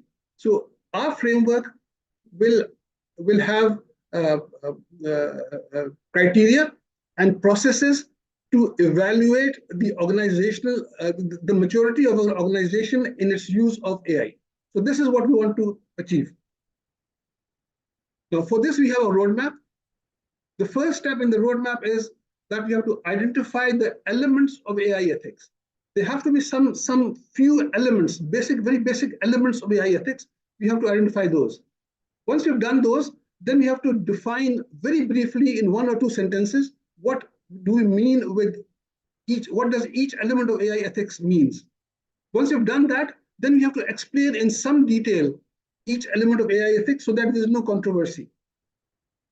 Once you've done that, then we will realize that the 8 or 9 or 10 or 12 elements of AI ethics are not enough. They are very high level. We cannot assess an organization or a product or a technology based on those high level elements of AI ethics. We have to drill down, we have to break them up into a hierarchy. So then we have to define the hierarchy. Once you've defined the hierarchy, we have to define the criteria to assess the AI ethics. So that criteria has to be based on Islamic values as well as other values. Once we've designed that, then how do we use these ethics, these criteria? To use these criteria, we have to have a methodology and a set of processes to actually use this criteria to assess the AI ethics. So this is a 6-step framework that we are following. Now, the first step in the methodology was to define the elements of AI ethics. So we came up with these 10 elements of AI ethics. We showed them to Dr. Safi when he was with us a couple of months ago. Now, how did we arrive at these? We had 4 basic sources to create these. The first one was the UN resolution, on AI, which came out in March. Just after that, there was a European Union Act on AI, which came out, I think, in late March or early April. That's the second input. The third input was the different laws that different countries are making, and each US state is making its own laws on UI ethics. And the fourth input, which is very important, is the ISO standards. In the last 5 or 6 months, ISO has been coming up with a lot of standards on AI. So these are the 4 inputs. Now, based on these 4 inputs, we created these 10 standards. We didn't include the Islamic aspect because we said that let's continue with these, and as we go along, we'll see, is there anything additional that Islam brings, or is there anything additional that these 4 inputs bring which Islam does not? So at that stage, we'll come back and revise these 10 elements of AI ethics. I'll go through them one by one. The first one is respect for autonomy. Autonomy means that if I don't want to be influenced or to be a subject of AI, I should have the decision. I should have the decision to say how much should AI be applied on me. I should have the last say. The decision the ultimate decision in an AI system should be taken not by AI, but by a human being. So this is respect for autonomy. The second one is do no harm. An AI system should not be designed to do harm. It's, not only that, it should be developed with the primary goal of avoiding harm. That's the second element. The third element is doing good. And the AI system should not only not do bad, but it should be designed to do good. So not being negative is not enough. It has to be positive. The fourth element is it should do justice. It should be based on unbiased algorithms and unbiased data. That's a very big problem in AI. The fifth element is privacy. My privacy should be preserved. My data should not be given to somebody who I don't want to be given to. And my data, only that, those elements of data should be available to AI that are required for that system. Transparency. What is being done with my data? How is the system working? What are its algorithms? Which data is it based on? That should all be transparent. Accountability. The people who are developing the systems should be accountable to somebody. Why have they done it? With whose permission have they done it? How are they using it? How are they not using it? That should be very clear. Safety. The system should ensure safety in the use. There should be safety mechanism to prevent accidents or misuse or malicious activities. The ninth is inclusivity. And this is very important because we already see a digital divide between nations and within nations between the different sections of the populace. So everybody should have equal opportunity to benefit from AI. And the last one is, this is all very good, but things can deteriorate over time. So there should be continual monitoring and improvement of AI systems to ensure that they keep following these 10 elements. So these are the 10 elements. Now, we cannot assess an organization based on these 10 elements. So we have to have a drill down or a detail of this of ethics. So therefore, we came up with a hierarchy of AI ethics. And at the top, what I just told you are the elements of AI ethics, the 10 elements. They break down into factors of the elements of AI ethics. If you see the line, you can see this is a one-to-many relationship. Each element of AI ethics will have many factors of AI ethics. And then that is broken down further. Again, you see a one-to-many relationship. Each factor of AI ethics will have different activities of AI ethics. So at present, we've got 10 elements of AI ethics. Each of these 10 elements breaks down into around 15 factors. So we've got about 150 factors, which we've already discovered.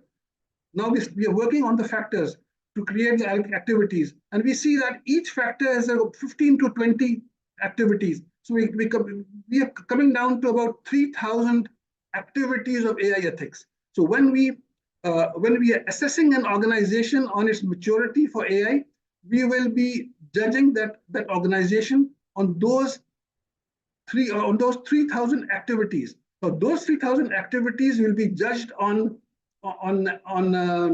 criteria which will be drawn from the Quran and the Sunnah and elsewhere. We'll come to it. Okay, so as I said, we will have a criteria for AI ethics, and that criteria will be applied on each of the 3,000 activities of AI ethics. And this criteria, as I said, will be drawn from the Quran and the Sunnah and elsewhere, and it will have three major aspects. Those will be at the individual level. How do we assess an individual for AI ethics? How do we assess a society for AI ethics? And how do we assess the whole ecosystem for AI ethics? Now, this is not enough. We have the criteria, but how do we use the criteria? So for that, we'll have an assessment process. So we use the criteria for AI ethics using the assessment processes on the activities. So we've got 3,000 activities. Then there will be hundreds of criteria for each activity. So it's a really big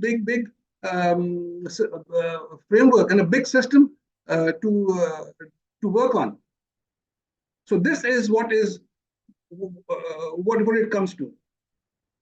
All of this concept is based on ISO 33001, which defines all of this process.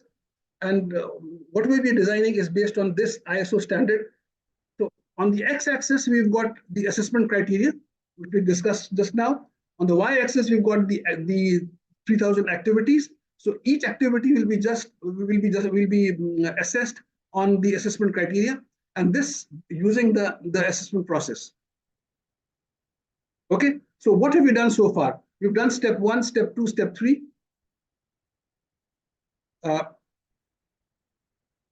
So this is we are on step 4. We are defining the hierarchy of AI ethics. We've defined the elements. We've defined the factors. Now we're defining the activities. We've defined about 300 activities so far. We have to reach about 10,000, about 3,000.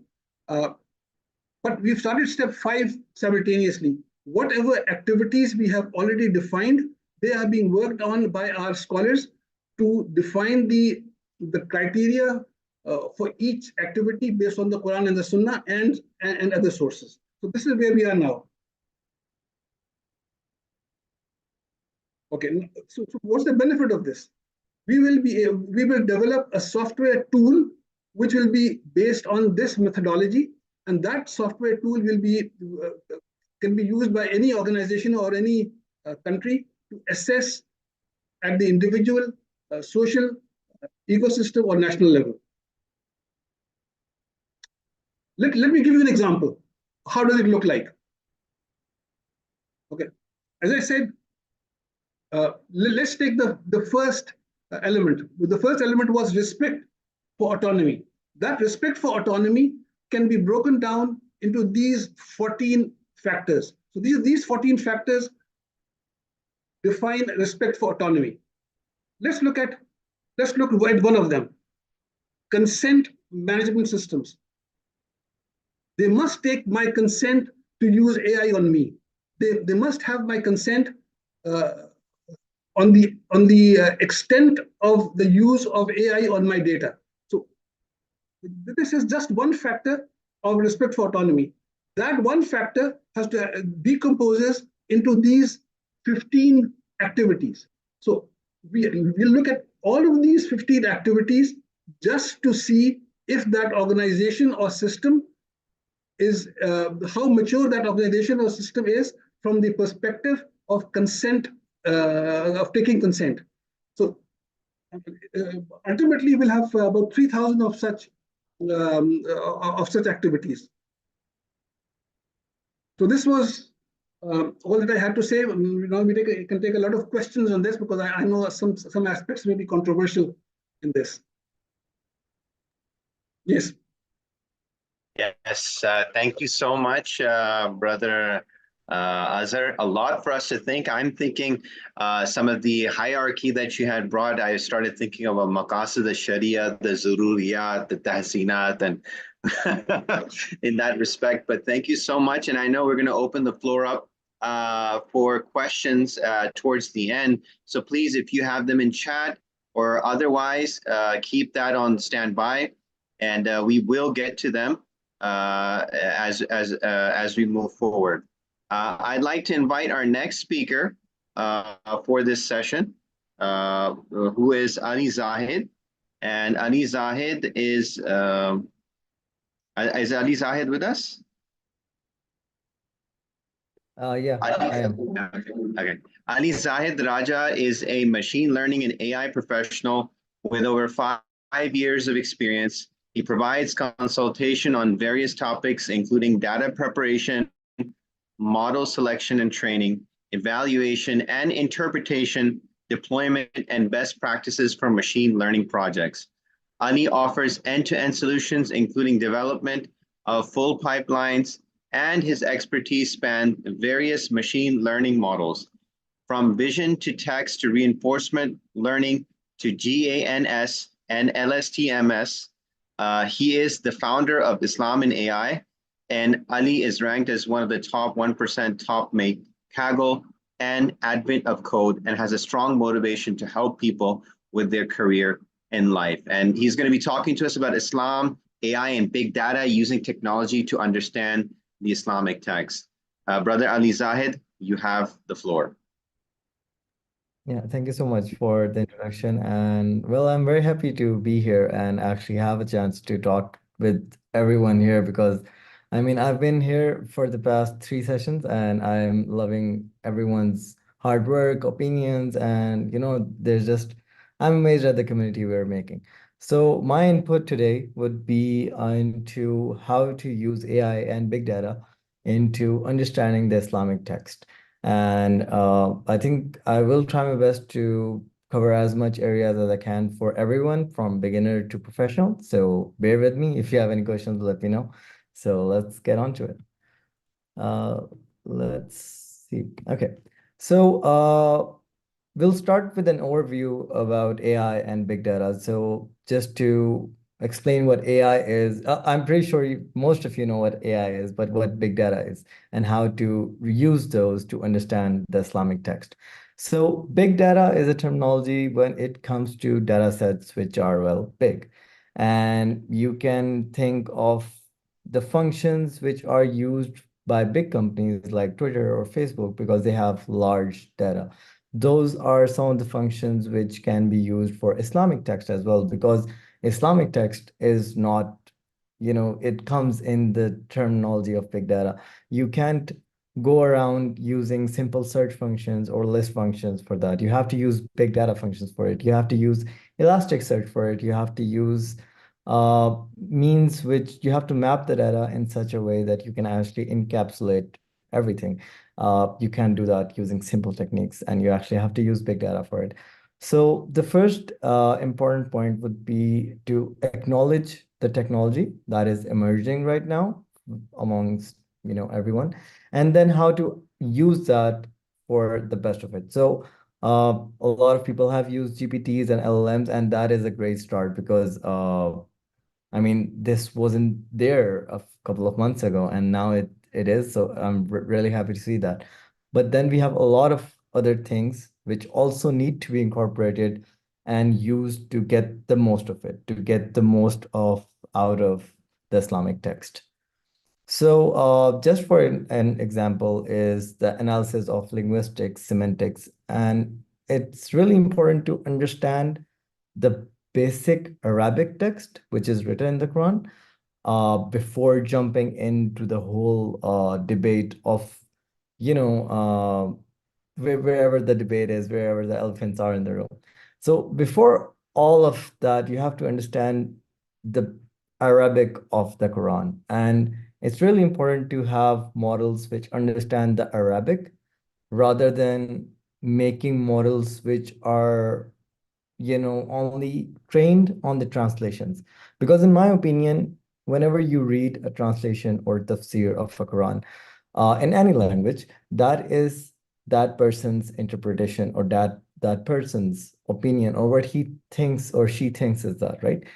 To actually use AI to understand Quran or Islamic text, you have to make a model which understands Arabic to its core, which understands the meaning of every word, every character. And I'm just trying to, let everyone know that this is something which we have to work on. And then we can leverage big data to have comprehensive analysis of Islamic manuscripts. There are so much Islamic data which is hasn't even made it to the internet, I guess. But for the data that is available, we can leverage big data to actually analyze all the text, and then we can assess it. So the main purpose of AI right now and for the future will always remain to serve us as a research tool, not more, not less, in my opinion. So yeah. That was just an overview. I'll go through some of the codes and some of the data sets along the presentation.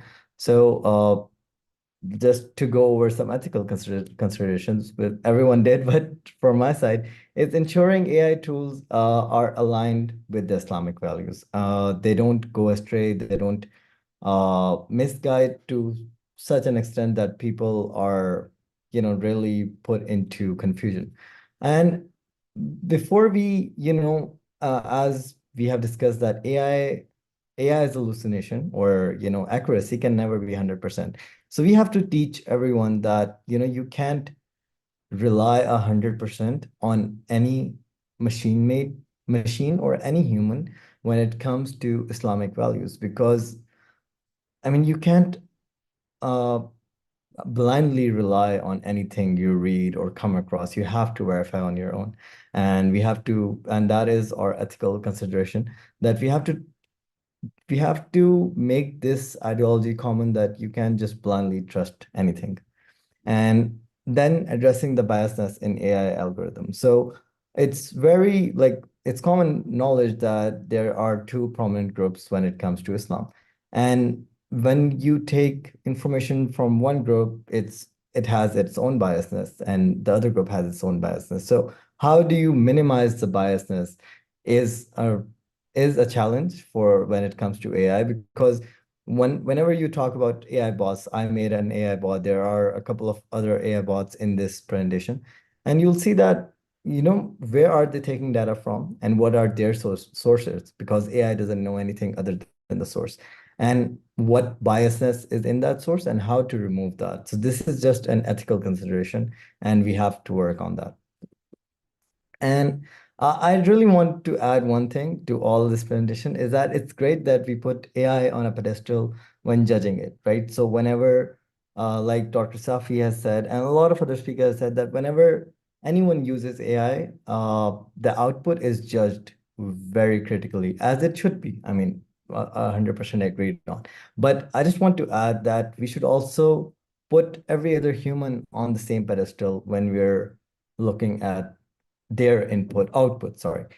So, I mean, that's just my opinion, that when you say that AI can never be 100% accurate, I think there is no human being which is alive other than Prophet Muhammad, right? Which we can say that, this word is 100% right. This text is 100% right. And when it comes to AI and it makes even a small, problem, we bash it a lot, that we can't use it, just label it as haram and don't ever let it touch anything Islamic. But I mean, the accuracy percentage is the same thing. Just like yesterday, brother was saying that an AI model or chatbot for Islam is good as long as it passes a few hundred questions. And he also mentioned that there were Islamic scholars that couldn't score 100 out of 100, right? So, I mean, there isn't anything that can be 100% accurate, but at least we have to strive for that. We have to use these tools as they are. They are research tools, nothing more and nothing less from that. So that was, I mean, the starting point of the presentation. I'll just go over a couple of tools or a couple of things which I have personally developed and worked on, and I'll share the link of that to everyone so that they can access it. So I'm the founder of Islam and AI, and Islam and AI, I've started working on it back in 2022. So it was before the start of the GPT and AI, wave. So that started fairly minimal and basic. It was just using AI and NLP to understand the Quranic text, understand translations. I tried to make the best of it, and I tried my best. But then GPT came up, and then the current form of the website is just a chatbot for research purposes. But that's just the front-facing thing, which is available to everyone. On the back end, there's a couple of things. So there is a Discord community, which has a lot of tech and non-technical people from across the globe. Then I have a GitHub code base, which is free for everyone. and it has basics AI. So we had a question in the previous session that what about AI other than GPT? So I'll show you guys a little bit of that. And then we have a Kaggle dataset, which comprises of 2 gigabytes of only textual data. And that has been scraped from all over the internet. And it still has a long way to go. And I'll go over a bit of that too. So for the website, this is I hope you can see my screen, right? Right? Okay. So thank you. So for the website, this is just a basic chatbot with some very important disclaimers, and it works just like, you know, any other chatbot for Islam. You ask it a question and it responds to you with best. For this, I've prompted it so that it always mentions surah and hadith from the sources it has, and it tries its best to be as accurate as it can. But obviously, no one can claim this is 100% correct. So this is just right now for research purposes, and I strongly tell everyone to use it for that. Nothing more, nothing less. It can't generate a fatwa. It can't tell that if this thing is haram or halal. It just tells you that, you know, this topic is mentioned here in the Quran and here in the Hadith, and do what you have to do with that information. But this is just to access that information as quickly as possible, as quickly as a machine can, you know, reference it. Then we have this repository and this code base, which I was mentioning about. I hope this loads.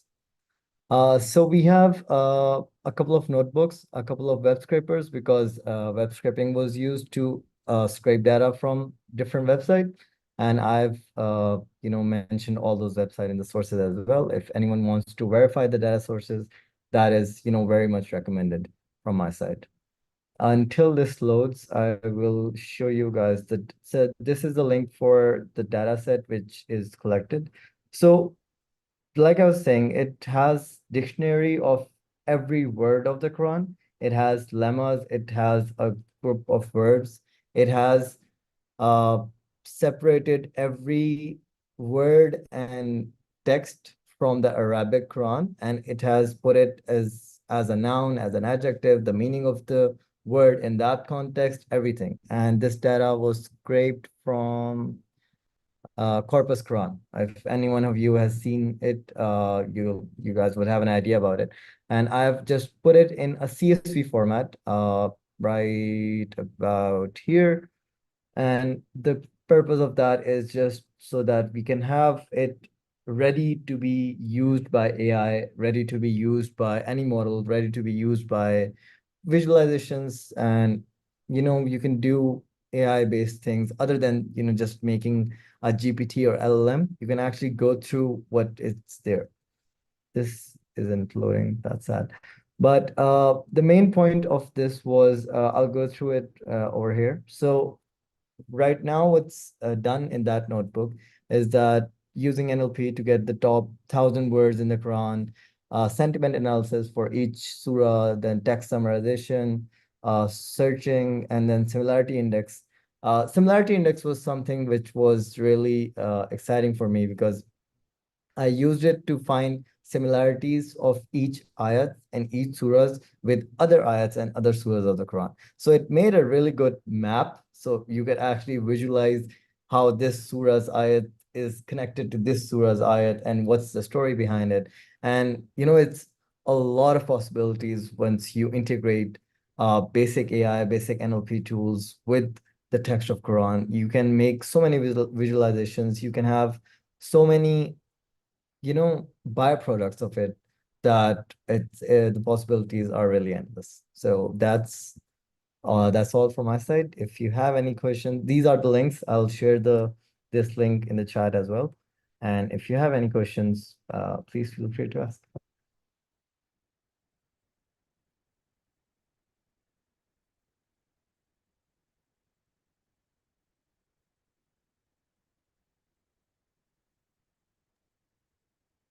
Thank you so much for that presentation, Ali Zahid. We have Dr. Gul with us, I believe, who is next. And we'll take questions towards the end, Ali. So we're going to do it in one question and answer session. So Kashan, if I got you, and just put your question and answer session, it's going to be after three more presentations, so that we can do it collectively. Thank you. So I'd like to welcome our next guest, who is going to be joining us, Dr. Gul. Now, Dr. Gul Muhammad Khan is a professor and a director at the Center for Intelligent Systems and Network Research, CISNR, and the National Center for AI, NCAI, and a tenured TTS professor at the Electrical Engineering Department in UET Peshawar. He has a PhD in Intelligent Systems from the University of York in the UK, and he's a pioneer in Cartesian Genetic Programming Evolved Development Network, CGPDNG, fifth generation AI systems. He has introduced the concept of photo billing in the energy sector in Pakistan to cater to the under/overbilling anomalies and provide an efficient, transparent mechanism for metering data collection. He's introduced electro-pure meterless smart metering concept to provide low-cost smart metering in developing countries for efficient low-carbon smart metering and reduction of administrative, technical, and commercial losses with the ability of theft control. He has contributed to the 8 SDGs during his career, including climate change, energy, water, sustainable cities, no poverty, zero hunger, good health and well-being, and quality education. In the last 2 decades, he has obtained research funding for more than 2.5 billion rupees, completed 21 research projects, and 5 are in progress. And his major interest is, of course, the idea where worlds and trends of artificial knowledge rather than understanding the core value of things in our existence, and where AI fits into that, which is mixed in every part of our life, including religion. So the illusion of AI, I'd like to open the floor to Dr. Gul Muhammad to talk a little bit about that. Dr. Gul, you have the floor. Thanks for, first of all, inviting me. And then finally, I'm too excited, based on the other presentation I was watching, you guys were doing pretty well.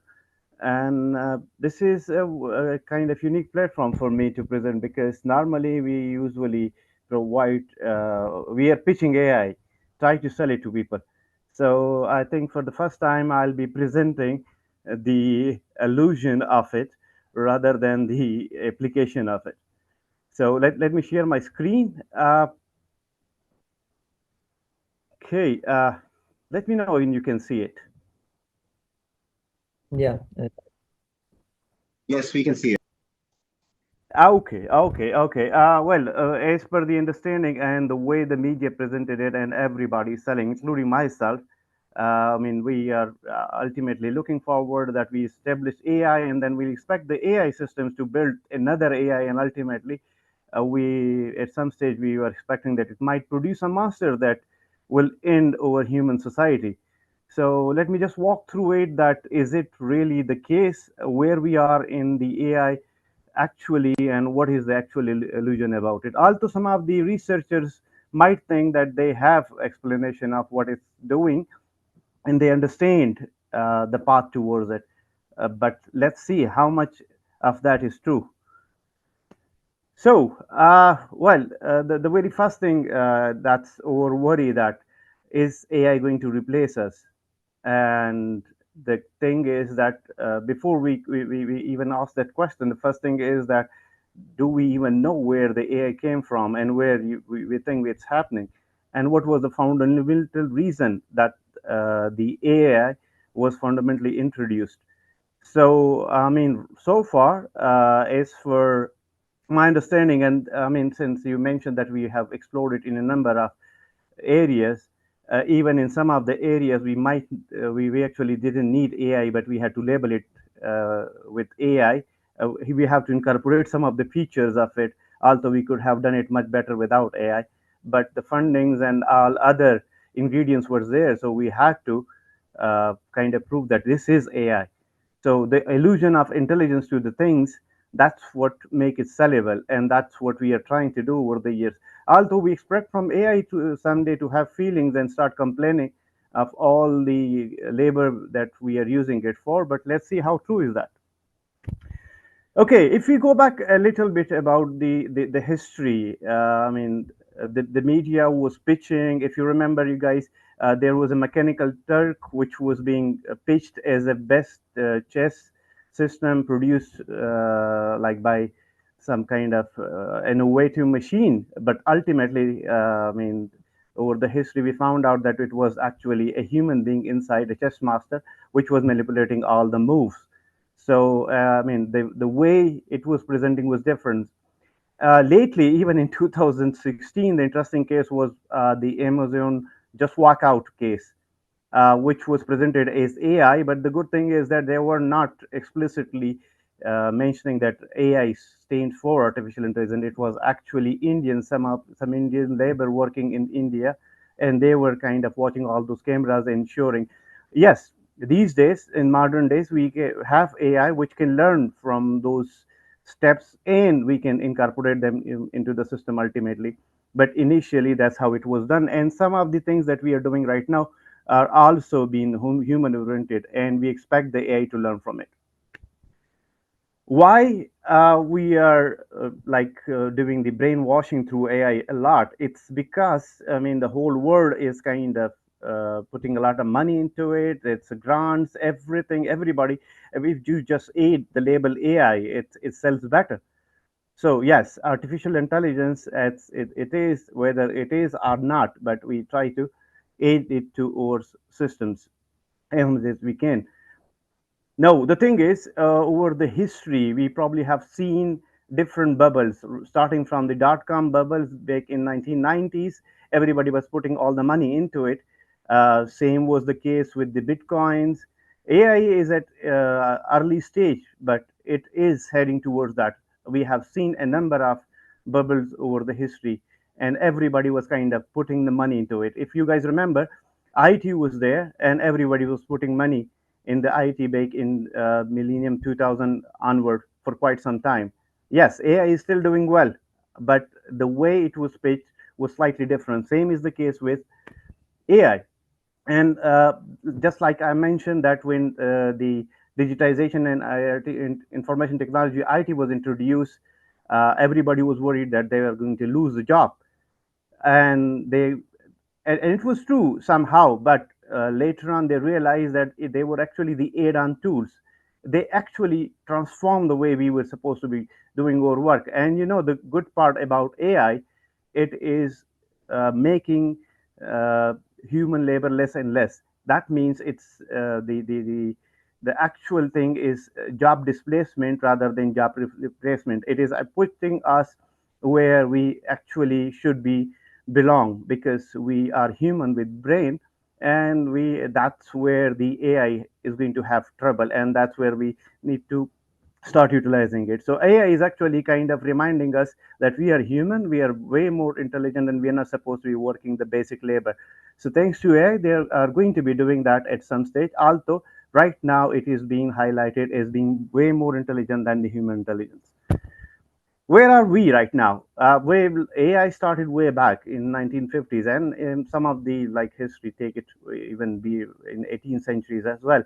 But right now we are at the generative AI, and we're looking forward for the developmental at some stage as well. But it's already facilitating, looking at the generative AI, ChatGPT, and all these other modern systems, providing and helping the students, helping the organization, solving the problems that usually take a lot of time otherwise. Well, if you can see, the major rise happened after 2010 onward, and the reason was the inexpensive computing and data. Data is the fundamental thing for the AI, any kind of AI. And when the computation became less expensive, it was pretty easy for different industries, different institutions to start utilizing it. And that's why it looked like a blast right now. We have also explored it in the health sector for early disease detection, arrhythmia, heart diseases, for the breast cancer and other different type of cancers as well. We have explored it in social sciences, in cloud computing, in ICT infrastructure, in power energy, even for the automatic circuit designing. We have used it for the financial market forecasting, business decision. We even use it for disaster management. Earlier, when its early stage, when the computation was still pretty expensive, and that's when it actually started revolutionizing, because when we explored the genetic programming for the automatic circuit design, it managed to reinvent the previous patented invention within hours. It was years of work, and it transformed that into hours, starting from the random circuitry. I mean, Pentagon and even the MI6, MI5, they have explored it for Top Gun strategies. They have explored it for the NASA, explored it for the best optimum design of antenna. It was for the SAT-5 mission. It was not possible otherwise. This is one of the best invention of the artificial intelligence at the early stage. We have recently explored it for the safe city. We implemented in one of the cities, Mardan, but the government is implementing in Islamabad, Peshawar, Sindh, and other areas, and it's been out there internationally as well. So any kind of behavior you want to detect, it's out there for the AI to catch on. We have also implemented some system for the disaster management, for early warning system for flood, landslide, and earthquake. And especially for earthquake, now we can predict the earthquake in Pakistan almost 1 minute ahead. That is actually for the system, not for the people to run from the building. So in case you get to know about it, so you can stop all the moving machineries and it reduce the disaster. But naturally, it is out there in the world to be explored and reduce the impact of all these disasters as well. We have also implemented it in KP, but the systems are out there for different type of traffic systems, transport in other areas, even for the congestions, for the traffic loading and other areas. For 2 years back, there was that incident in Murray. It was possible to take care of it if there was properly AI-based drone technology out there. So traffic congestion, road accident, any stranded cars, fire detection, those things could have been possible, and information could have been shared with the central department to take some action. No, well, how much we are already dependent on AI. Interestingly, Pakistan is still like at the very preliminary level if you're talking about Pakistan, because we are not that dependent. We have only like 5 to 10% digitization. And so unless and until you have IT, you cannot have AI. But the world is taking it pretty seriously. They are completely dependent on that. In some of the institutions, even ChatGPT is part of their syllabus. They teach them how to use it for their assignments and other problem solving. We are all stuck with the mobile phones, and every time we have a problem, we're not trying to solve it, we ask the internet, and we are totally kind of dependent on it. Even like, I have to look for these memes, so I have to search it on Google, and Google helped me out with AI. Now, having said that, there is artificial intelligence and there is computational intelligence, and I'll tell you the difference between them in a while. So computational intelligence is in general that you want a system to do everything for you, which in general for designing systems, circuits, software, hardware, and even business strategies. I think ChatGPT and these other similar systems are providing these things, but is it intelligence? It's actually providing the best models, optimum models from all the available data they already have. So what is an intelligent system generally? Naturally, our expectation from the intelligent system is that it does everything for us. And mostly it has the capability of human-like reasoning. It can recover from the failure. It can learn things and do things after the training. Once you have a trained system out there in an unknown environment, it should be able to learn and take care of itself. Now, the question is, do we have artificial intelligence systems that are capable of that? Well, let's see, do we? Where does it start from? It's naturally, we expect the human to be way more intelligent because these are the only intelligent species so far we came across. And the basic system out there, which is deriving the intelligence, is the brain. Now, interestingly, Humans perform the vision, motor control, and language understanding very well. So does the AI these days. And now the thing is, are we there? Because we have almost implemented this thing. If you look at the human brain, it has like billions of neurons with trillion of connectivities out there, and it's work a little slower than any silicon logic gate. But naturally, the computation power of the human brain, one single neuron is huge. So the thing is, can we ever achieve this thing? The human brain has this parallel processing, like these billion of neurons are all working in parallel at the same time. Now, the thing is, what is the driving force? What is making us intelligent? If you look at it, like, I mean, all the neurons inside the brain are almost the same. So, and if you look at the brain of any other animal, even the human brain and their animal, in their structure, and some of them have even bigger brains. So, where is the intelligence? Where is the brain inside the brain? If you look, I'll just go a little more into details, and then I'll explain this, come back to this portion. So learning and memory development, how is the intelligent behavior learned, and where it's coming from? So naturally, if you see, we are born with this portion of brain which has frontal temporal lobes, it has other portions, and if you can see, it is showing all these different capabilities that AI had already been able to demonstrate somehow. Now, if you can see, the neuron of the human brain is on the left hand side, and the most complex neuron that we came across from the artificial intelligence is on the right side.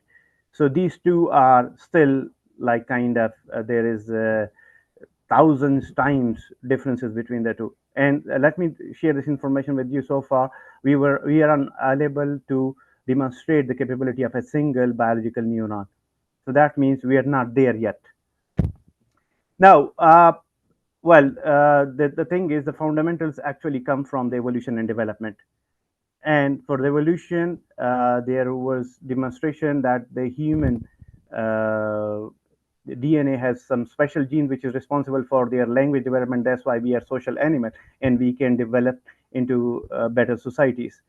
And if you see over the history of mankind, living organism, there wasn't any single evidence where the number of genes changed. That means humans were always animal. They haven't came from chimpanzees. This is what the evolution actually demonstrate. Now, the two fundamental learning for human, I mean, why I'm talking about human, because we are talking about intelligence, how the artificial intelligence has to learn from the intelligence, of course, but the intelligence system, where does it came from? So fundamentally, there are two things, the driving force. One is the evolution, and the other one is development. These are the only fundamental things from which the intelligence can come from. In evolution, there is a crossover, asexual and bisexual, but in both the cases, ultimately, you have to have some genes from the parents, and it transformed into the children. So that's how the learning comes from the one generation to another. So that's one way the intelligence could be kind of transmitted from one generation to another. The second, now this is the interesting case, the development case. If you see, all the animal cells are same. That's what we studied in biology, and it's still the same. There isn't any change in that science. So since all the animal cells are same, where is the difference? The fundamental difference is in the DNA, and that's what make us human. So I mean, all the animal cells, they start from a single cell, and they ultimately transform into different species. So naturally, the DNA seems to be the driving force to become a human. And then being human, you do the rest of the job during your rest of the life. But the human are born with the brain which has had all those capabilities. Now, having said that, I mean, there are, I realized actually there were only 15 minutes, so I couldn't go to details of all this biology and science behind it.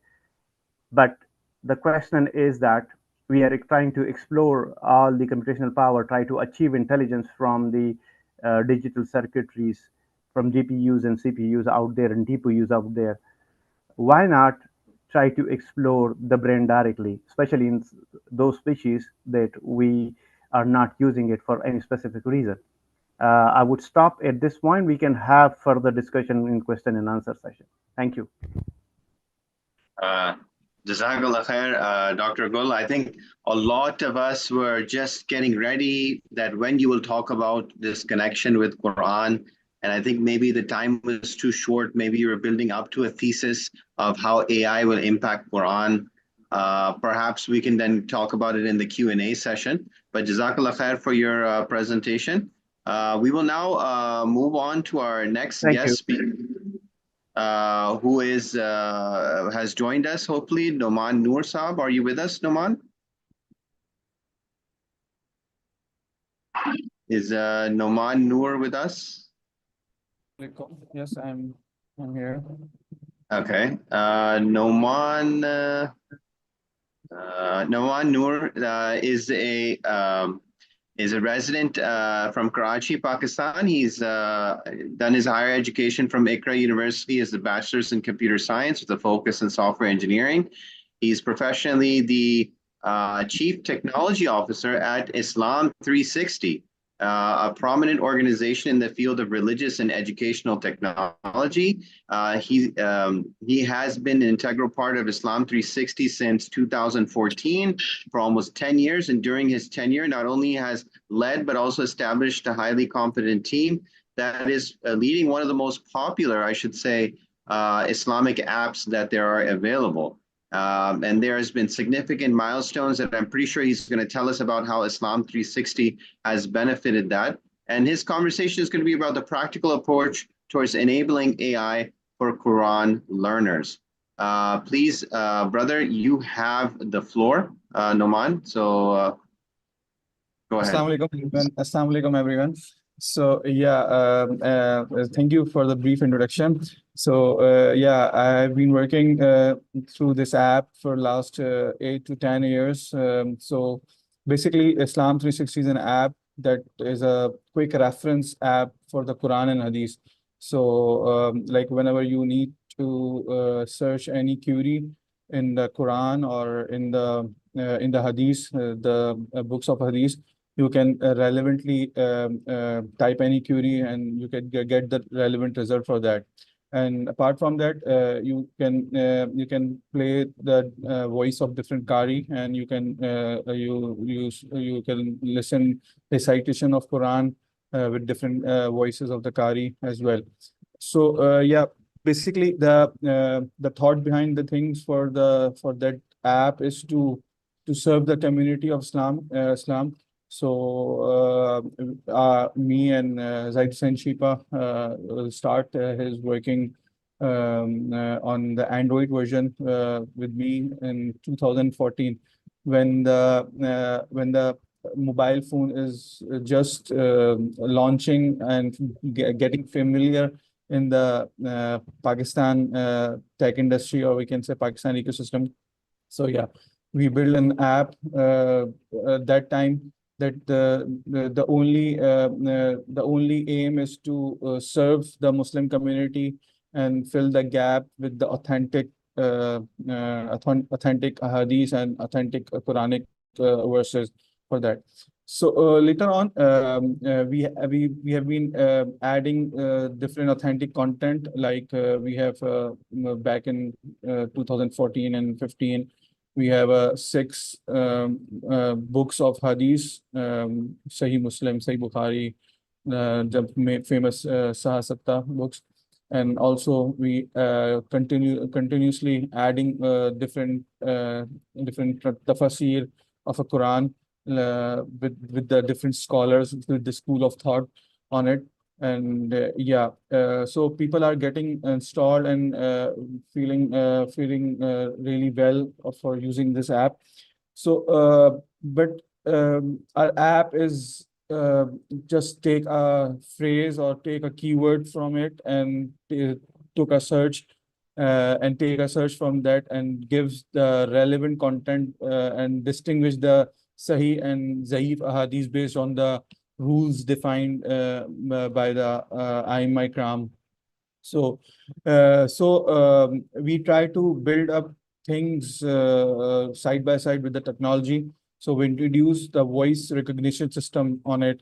So if you ask them to could you please like this to throw the query on that and ask, could you please play me as Surah Rahman? So they will ask you this just like a voice assistant for you. They will ask, could I play with translation or only recite? Then you can give them instruction to only translation or only Arabic. So yeah, we enabled this with the help of Google Assistants. So we keep integrating new technology on it, and apart from to help the our users. So then we implemented in some AI in a voice recognition. So if you instruct it to could you please search me the relevant hadith about the entire Sahasata hadith related to lie or prayer. So they will collect they will search them for all the hadiths and the relevant content for you. So filling the gap with the AI, we are trying to so basically we have a Urdu content data in our data bank.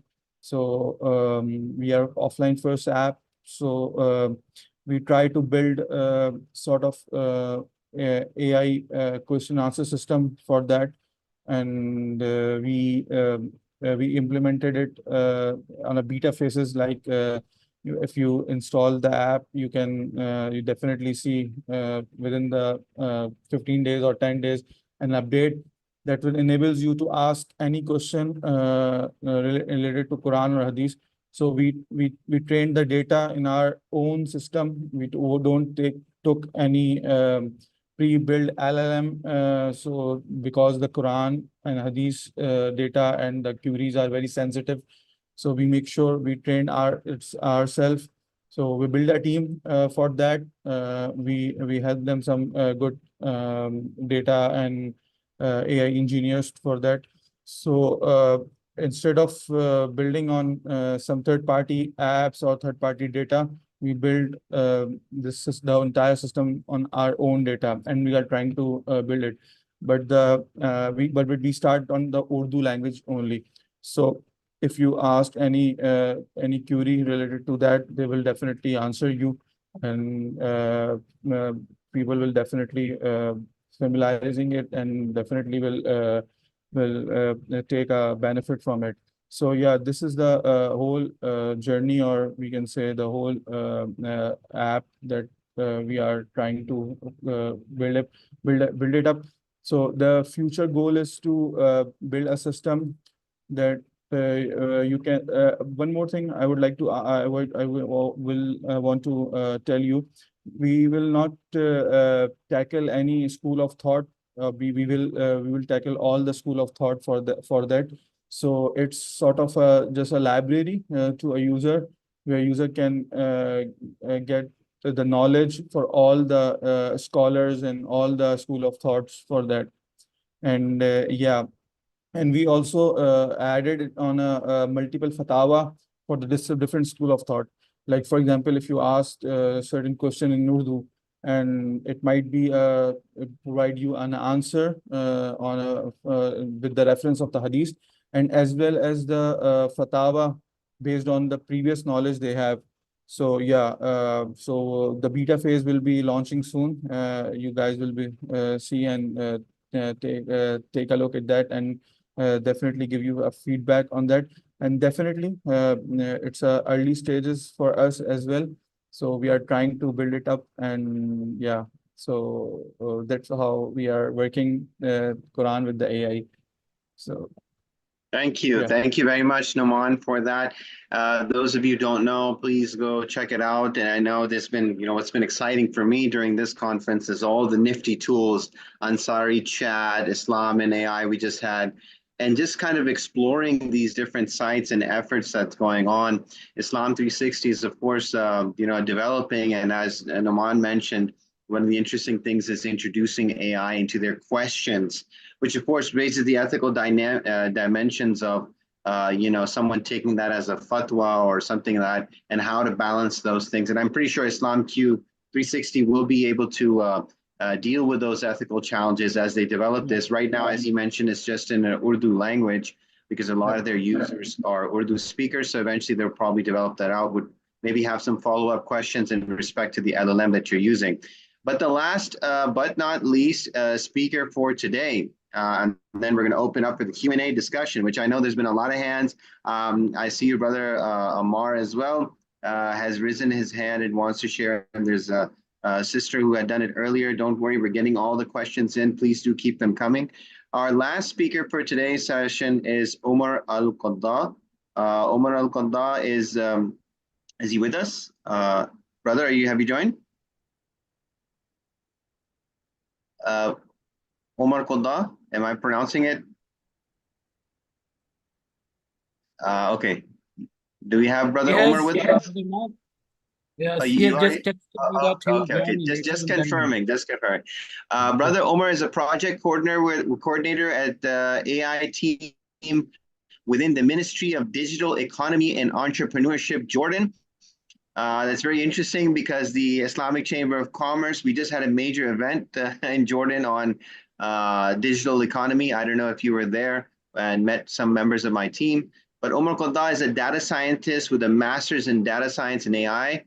And as a project coordinator at the Ministry of Digital Economy and Entrepreneurship, he's always looking forward to different ideas, including leveraging retrieval augmented generation, RAG, and enhanced understanding of the Quran and its applications and challenges. So we'll be looking forward to understand RAG for understanding an enhanced understanding of the Quran. Brother Omar, you have the floor. Thank you so much. Bismillah wa salatu wa salamu ala Rasulillah. Can you hear me well, guys? Yes, we can hear you. Great. I will share my presentation with you. Okay, give me a moment, please.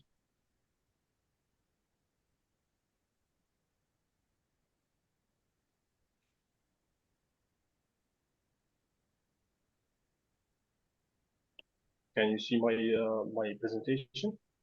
Yes. Okay, thank you so much. I just want to thank the conference organizers, and I also want to thank my brothers and sisters for the great presentations. You added so many great information actually to me, and I saw very great projects from your side. The subject that I will be talking about actually is also a very interesting one, which is leveraging retrieval augmented generation RAG for enhancing understanding of the Quran. Okay, so this will be the outline of my presentation. I will make a brief introduction about what we're going to talk about, the background of what we have right now, and the motivation why we might use RAG to understanding the Quran. I will also go in some details actually.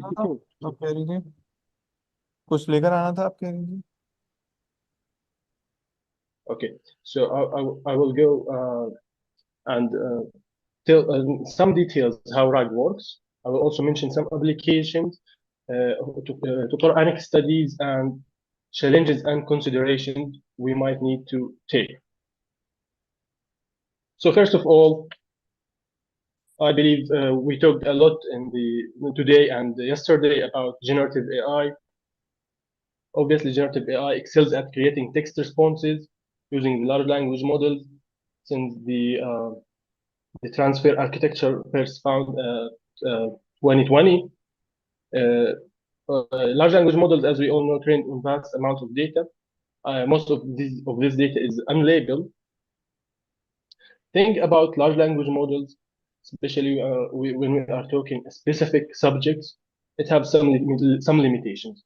We talked about it today. My colleagues, brothers and sisters, talked about it, but I will go fast on these points. Obviously, some of this some of this information is limited to training data, and also we do not have domain-specific information for some domains, like let's say religious studies, like Qur'an. Okay, so one point we need to know when we talk about Qur'an, large language models, when we talk about tafsir. Now we need to know that large language models is trained on very large amount of data, sorry, and this data we don't know what source they use to train their models. So when it gives good answers, but as you all mentioned, my brothers and sisters, some of these answers are based on what it's trained. We don't know what it was trained on. The data it used to train, we don't know all of this data. Is it a good data? Is it a quality data or not? So what RAG does, it combines retrieval of relevant documents with generative AI. It will enhance the accuracy and relevance by using up-to-date, and in our case, the most important specific information from the knowledge base. Okay. Okay. As I mentioned, large language models first started with the transformers in 2017. RAG started after 3 years in 2020. Now, RAG might not be so most of let's say public will not be familiar with the RAG concept, because it's used in some specific fields, not like large language models, which is used in many fields. Now, current large language about this in the Quran, as we mentioned, but however, the accuracy of these answers can be limited, as the sources, as I mentioned before, of these large language models might not be transparent or fully known. As I mentioned, we cannot know where the large language model get this information from. We don't know the sources that it used to train. So applying advanced AI techniques like RAG can enhance the quality can enhance the quality of the answers of the large language models.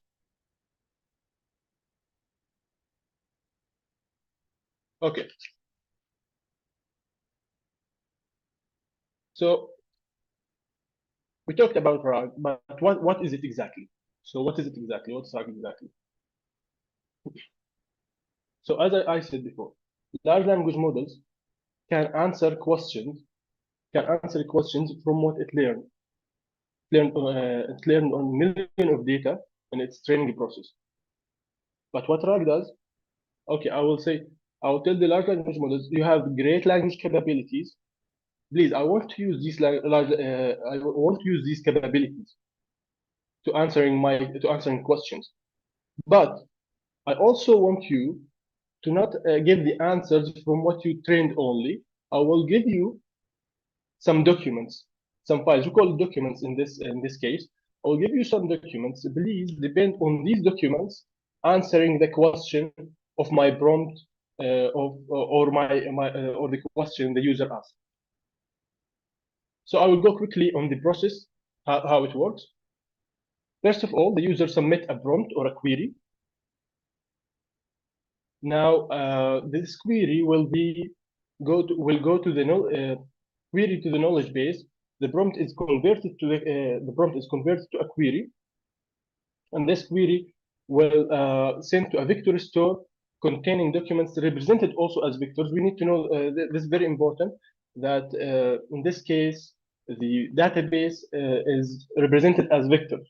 This because it will make it much faster. As you know, when the user sends a prompt, within a second, the answer should be back. So if I send a prompt and I need to retrieve the documents first from, let's say, tafsir box, this will need to happen very fast. So what we're going to do is we will change all these words, transform all of these words. We call it embedding. We transform all these words to what we call vectors. Actually, every word or token will be represented as a number. So we have now a vector database. All the words are represented as vectors in the document, okay? So now what we benefit of this is in the next point, which is similarity search. We can now use similarity search, my prompt will be represented as a vector. The tafsir box, let's say, for example, already represented as a vector, as vectors. Now we can compare between these two vectors, and it will retrieve the most, let's say, similar documents. Now, how we're going to use, how we're going to choose these documents? It will actually retrieve the top K documents. Now, K is the number of documents. Usually, it's between 4 and 6. Sometimes we might use 3 as the number, as magic number, maybe 5 documents, but usually not more than 6 documents. Okay, now we have template prompt creation. This means now my question, let's say, for example, I asked a question, what information or what can I benefit from Surah Al-Fatiha? Let's say, for example, or what information do we have in Surah Al-Fatiha? Now, what it's gonna do, the large language model here, or this system, it's gonna go to the retrieve all the tafsir documents that talk about Surah Al-Fatiha, let's say 5 different tafsir. It will retrieve it back. It will combine it with my prompt and send it to what? To the large language model. Now the large language model have my prompt and 5 documents, for example. This number is just for an example. 5 documents to answer the question.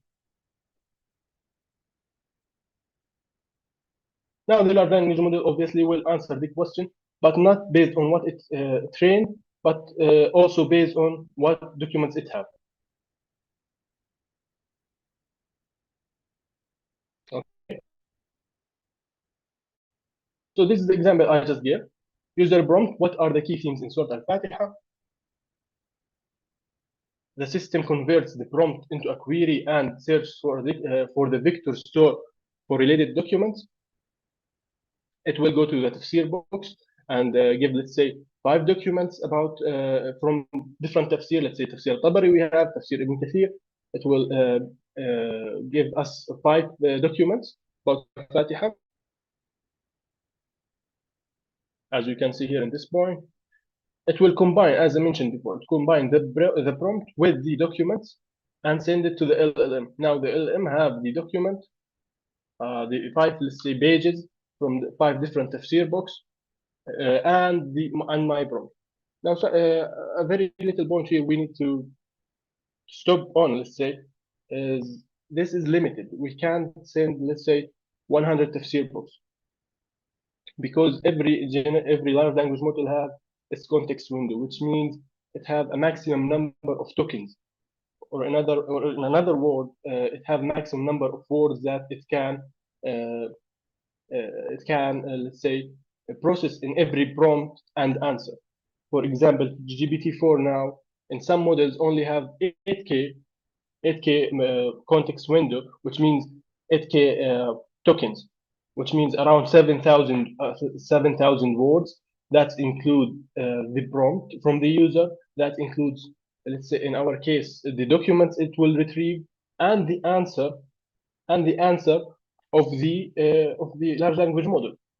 So in this case, let's say if we have 8,000 tokens, and each page, let's say, for example, 400 words, we can have for the prompt only half of this number of the 8K, because the other half will be the answer.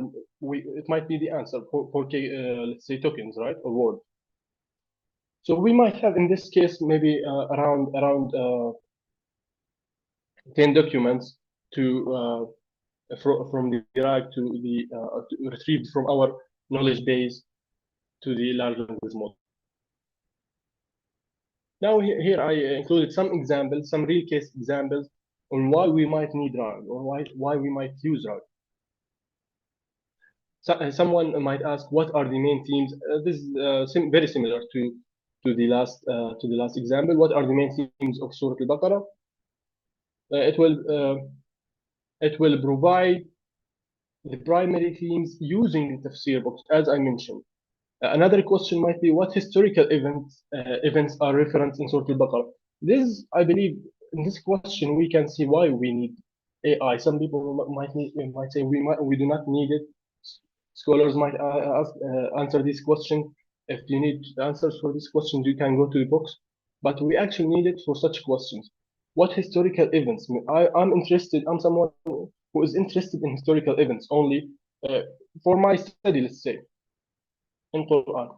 So I can ask for historical events. It can retrieve as many documents as it wants. The large language model retrieve as many documents as it wants, and only give me the answer for what I'm interested in.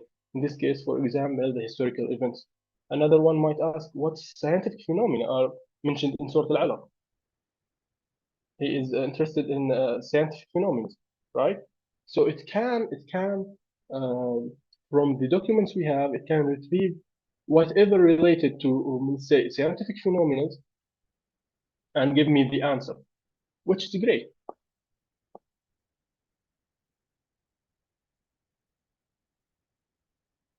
Okay, so some challenges and considerations. The alignment with Islamic values, as we said, misinterpretation risk.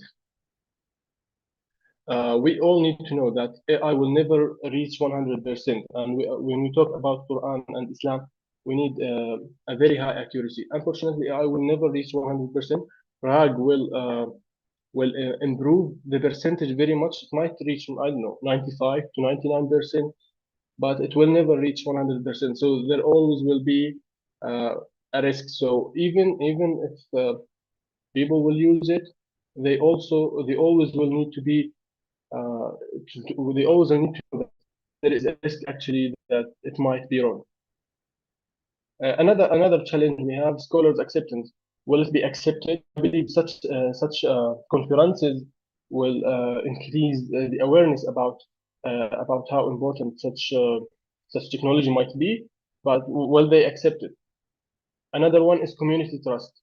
As we all know, some people will say we cannot trust AI in religious study and understanding Quran, and sometimes they are right. But as I mentioned, RAG can improve the percentage very much.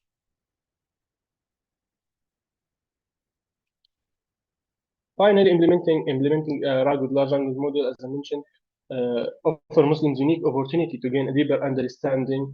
As I said, they can ask different questions about the Quran and get very, very great answers based on what we have in tafsir books, not based on what the large language model said. This is a very important point. I kept saying again and again because it's very important actually. Another one, regular validation from scholars will also be very important to make sure that that our large language model or our system is aligned with the traditional Islamic teachings and the principles. Thank you, Jazakallah khair, Brother Omar, for sharing a very intense presentation and very focused presentation. I mean, I was thinking about that last comment you made where Allah subhanahu wa ta'ala says in the Surah Al Imran, verse 7, وَمَا يَعْلَمُونَ تَعْوِيلُهُ إِلَّا اللَّهُ. And you said it's never 100%, because as some mufassir, I go for the Ibn Masud version in this, that only Allah has the knowledge of course, the complete knowledge. Another aspect that you kind of made me think about a lot, I'm very passionate about that, is of course another verse in the Quran that's very heavily influential in my understanding, is the one in Surah Yusuf, verse 2, that says, Inna anzalnahu Qur'anan Arabiyya la'allakum ta'qilun. And I wanted to mention this yesterday because of the simple aspect of why Arabic, and then the word ta'qilun, connected to the idea, we're talking about artificial intelligence and aql, intelligence, right, in the Arabic. It comes from this root word idea. So why the Quran in Arabic? Because as we know, the Arabic and its connection with root word and etymology plays a big role in understanding what these words mean. And aqla, very interestingly, connected to intelligence and connected to the theme that we're talking about today, because as you mentioned, what is this AI? The AI is actually a combination of multiple data set points coming from multiple mufassirs. In this example that you gave, for example, coming together and trying to come to an understanding. So what do you do? Aqala, which is to connect things together. So when you're connecting them together, this is how the intelligence is formed. And with that, I think we're going to open the floor with some questions. I know we had some questions earlier. I think Kashan had raised his hand long time ago. So I'd like to come to Brother Kashan first. And then I think there was Sister Larissa also had something, if we keep that question short as well. And then we'll come to Sister Aisha, and there's some that we have in the... Brother Akbar as well. Yes, that's what I'm saying, that we have in the chat. So Brother Kashan, if you would like to have the floor. Okay, thank you. For Ali Zahid, the similarity index, I posted that question. Could you just give one example of the use of that? Brother Ali? Yeah, I mean, so similarity index for use of you can imagine any word, any text. So for now, I've only used similarity index with the translations in English. I haven't used it with Arabic. So the best way would be in Arabic. But for the English translation, whenever a word is repeated or comes in multiple ayahs, it actually tells you which sentence or which ayah or which phrase is this most closely relating to. So that would be a cosine similarity, that can be a Euclidean distance. I mean, you can use any math formula, but it's just the base is that similarity. So quite simply, without an AI, if I wanted to do that, what would I do? There is no AI in this. I mean, there's just cosine. It's just a math formula, right? It's just. I guess my question was, is that replacing a scholar? Is it replacing an academic? What function is that actually serving? How would I get that information otherwise? Would I have to go deep into theology? Okay, so it's not replacing anyone, but if you want to get that information yourself, you have to have all the knowledge of all the ayats in your mind, and you have to have that map of every ayat yourself personally, and that takes years, right? But when you use a machine for that, you can actually have that very quickly, and then that builds as a structure for you to develop more things, to understand more of it, to go in depth of it. So just to clarify, you would need years of knowledge to be able to provide the response that your system could do within seconds? Yes. Yeah. Brilliant. Thank you. Yeah, and I think that what's an interesting, and we haven't discussed about this, but this is a very important point. And when we talk about quantum computing, that also comes into this, because it's about processing the information. And as human beings, and I'm pretty sure that we'll have some biological scientists here with some theory that our brain is only 5% being used. So if we only use 95%, we could beat all the supercomputers. Allah knows best. But the reality is computing and processing power. Like you said, if I put 6,000 verses and I can look in that in a split second, versus my human brain, sure, I'm a hufaz, or for example, or a hafiz of the Quran, and I even memorize maybe mufassirs. I just can't seem to, that processing time is interesting. And of course, we learn about language too, because language plays a huge role in understanding conceptual ideas. When you have one language and two languages and three languages, they've proven that as well, that, a brain who has the knowledge of multiple languages is able to articulate ideas in a manner that otherwise cannot be articulated. So a lot of interesting ideas processing. I think we had a Sister Amina who raised a hand earlier during the talk. I want to go to her because she did raise a hand. If you still have that question, if not, then we can go on to Sister Aisha. Go ahead. Thank you. Amina, do you have a... No, not anymore. I just had a comment which I put up in the chat. Thank you so much. Oh, okay, thank you, Sister. Sister Aisha, please, you have the floor. Sister Aisha, your mic is not functioning. Is that better? Yes, that's better. Can you hear me now? Okay, yeah, I accidentally hit the thing on my earphone. So, alhamdulillah, I have to start by saying I'm a little bit younger than Dr. Safi, but you all young people, most of you are so young. I am so, alhamdulillah, I was very skeptical of this conference. I'm very skeptical of AI and bias. But then Allah brings me young people like you who are moving into the future. And so I have to say, alhamdulillah, I've been very impressed by the work that you all are doing, because I've been doing this a long time and I've worked with a lot of classical Arabic documents. I know how much is out there. And I worry about how much gets lost as data sets are limited. But I'm so glad that you all are aware of that. But please be aware that Muslims are really disconnected from the sources, even before AI. And don't let AI disconnect them from the sources even more. I'm really impressed by the idea of RAG. I had never heard of that before. I'm not a Luddite. I've been doing technology since the 80s. I used to do my own registry entries in DOS to fix technical problems. I'm that old.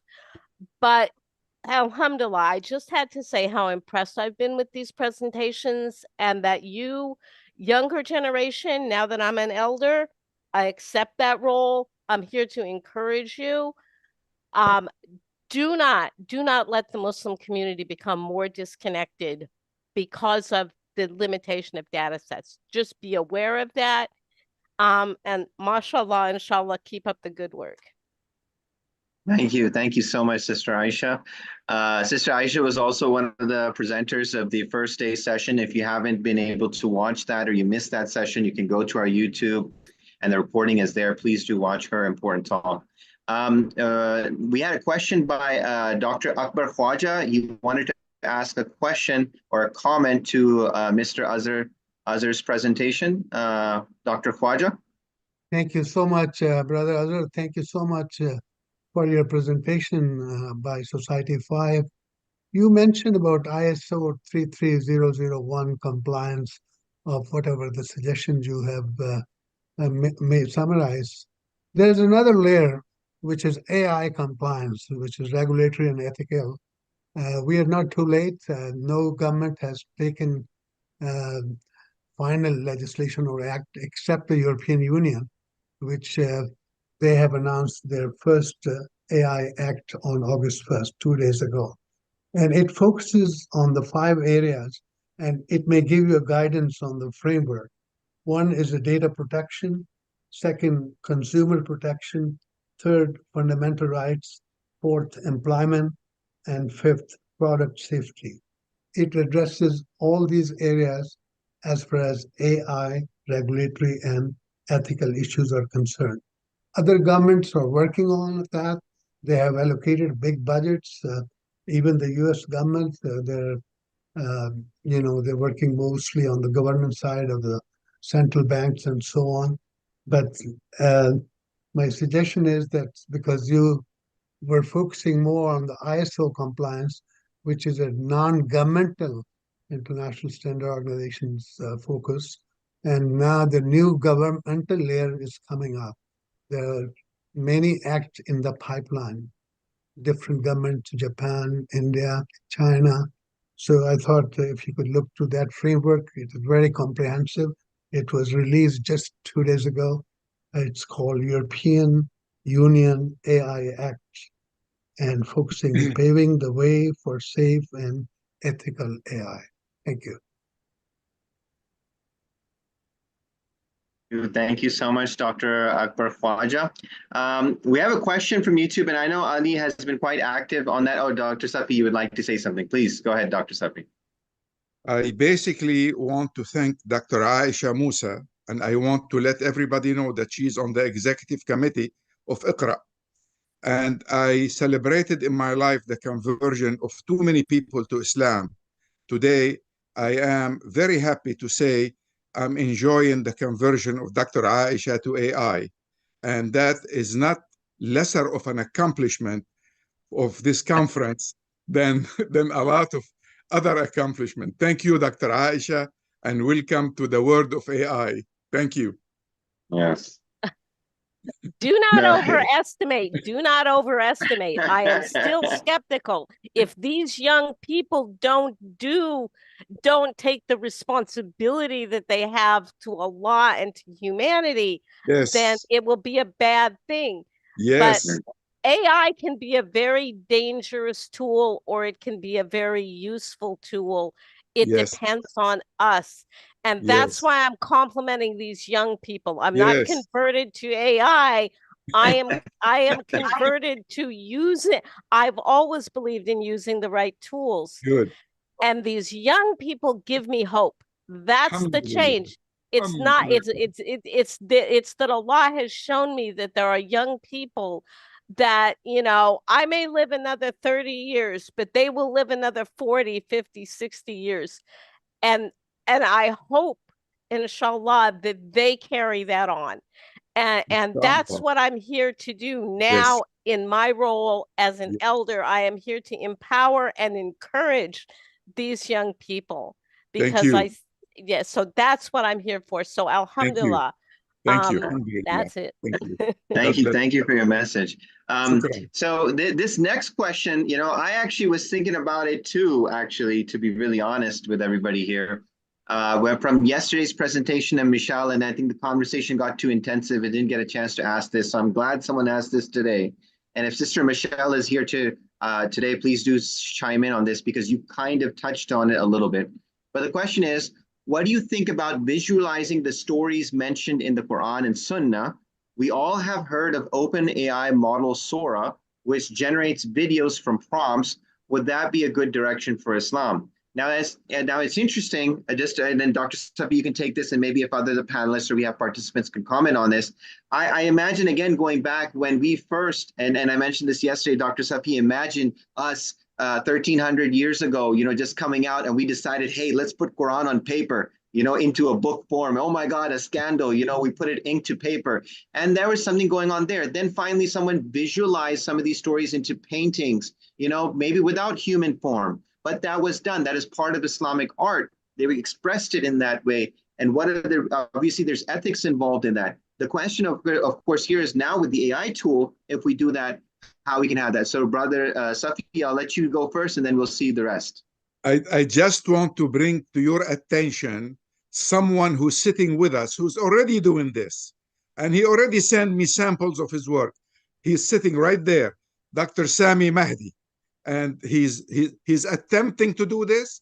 He's very successful, but we need to continue along so the work he's beginning can become a little bit more attractive, better. He needs budgets, he needs talent, he needs a lot of help, but he's doing it already.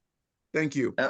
Before Brother Sami, I want you to answer that, but before you do, I'm going to give a more kind of twist to this further, because when I'm thinking about this, I'm also thinking about the other aspect to it of Surah Al-Kahf, in which, you know, verse 22, in which Allah subhanahu wa ta'ala says, you know, if there was three, and then there was a dog that was the fourth, or four and the dog, this is unimportant information, but people start getting focused on that. Can that also, this mistake happen? People start getting more caught up into the visualization and forget the message, because that's a challenge too. So Brother Sami, if you can shed some light on this. Yes, Assalamu alaikum. I have done this Surah Al-Kahf. There is three major stories. One is Ahl al-Kahf, the cave's companion, and the other is Zulqarnain, and I do this already, and Musa and his guy, which meet Al-Khidr, the full story. I did all of this.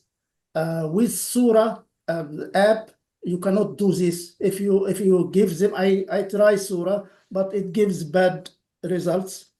So I try another something else. I use an app which create AI image. The problem here that you have something to pay attention. First of all, the prophets photos or image. I mentioned in beginning of each video that this is not the true prophet image, and there is big concern also about Prophet Muhammad, so no one going to touch that symbol. And Sallallahu alayhi wa sallam. Sallallahu alayhi wa sallam. And for when you're speaking, that Allah is speaking, what you will do. So I usually take the cosmos photo or the sky photo or something like that when Allah speak. As there is some things has to be solved, but I use combination of transcript, which use change to video, and you replace the video with photos coming from AI apps, and it is successful really. But you can see some samples in my page in Facebook or my YouTube. It is all there, and give feedback. And as Dr. Safi said, it needs much improvement. It needs budget. I do free. I use the app free, so everything is free. But this is the this is the budget now. Yeah. So if we have something great, we can we be Islamud the next or something like that. But it is good thing. I mentioned that we only change the world to photos, and don't think that this photo is the real image of the prophets. Must pay attention to this. For each video, I start by this. It is not the real image of the prophets, and it is just like the I am Egyptian, so the pharaohs not used letters. They used symbols of photos, image. It is the basket is B. The wave of the water is some letter. So they use this. We can use. I use this now, but created by AI. Right. Good. Yeah. And I think but you see, one of the challenges here, and I'm sorry, but I think this is a very interesting philosophical discussion as well, when we try to bring imagery into understanding the divine. Now, this has been always a human challenge. There was a very famous Greek philosopher, I'm forgetting it, Xenophanes, who wrote about this. And this is one of the challenges we know, particularly with our Christian brethren, who had a tough time trying to bring that visualization. You know, so there was, for example, if you go to Japan, I had a teacher who once told me when we went to the Japanese church, they had a Japanese Jesus on the altar. And then, you know, so people visualized Isa alayhi salam in their own image, you know, instead of the other way around. So this is one of the faults and the biases we spoke about earlier. So even in imagery, even in video generation from AI, there are biases that are going to play definitely into producing that. So what sort of imagery are we feeding into that learning model that then feeds us that out? That's definitely going to have comments on that. We have Professor. I have to add something. Can I add something? Sure. I make my English translation to Quran. How many one read it? A few. But when you make it image, right. Go to my page, you will find thousand.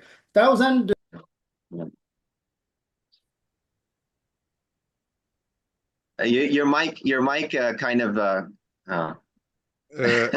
he used an AI mic.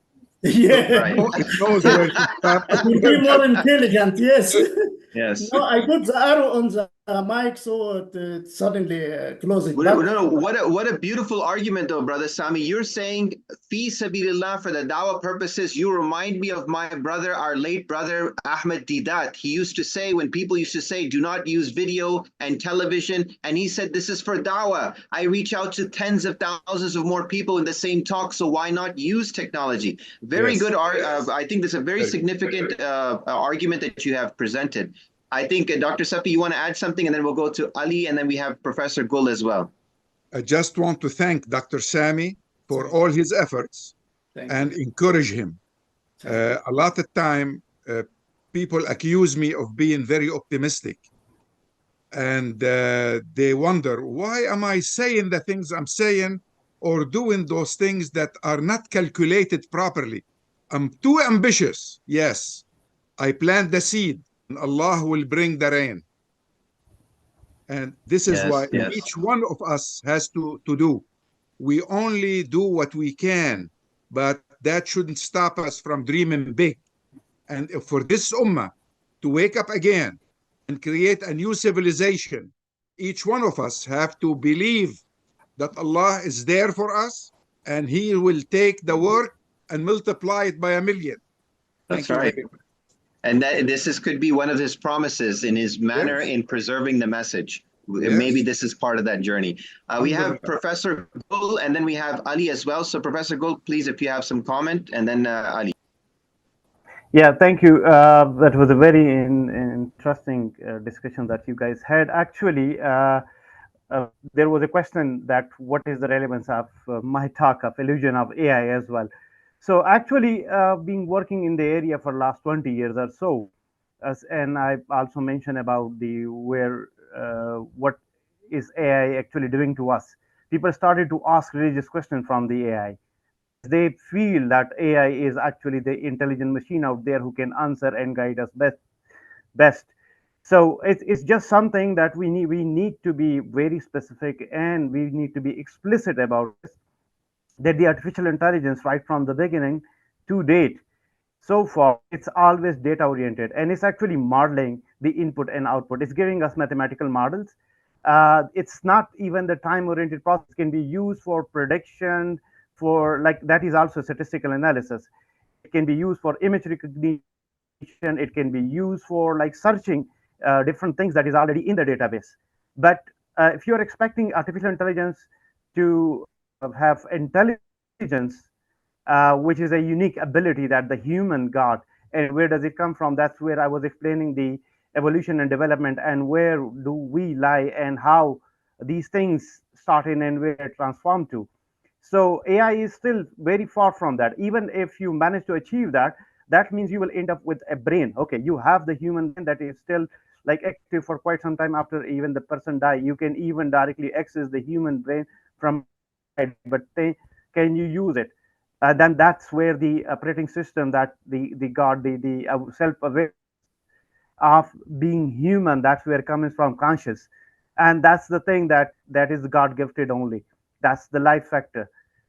So I think this is just wanted to aid that we need to highlight this fact that although we can use artificial intelligence for all these interesting ideas and concepts, but we have to make sure that we also give this knowledge to the Muslims, that they don't start searching for different religious views from ChatGPT. Thank you. Right, thank you. I think we had a question in that, and to Brother Ali, and he's asked that in the chat.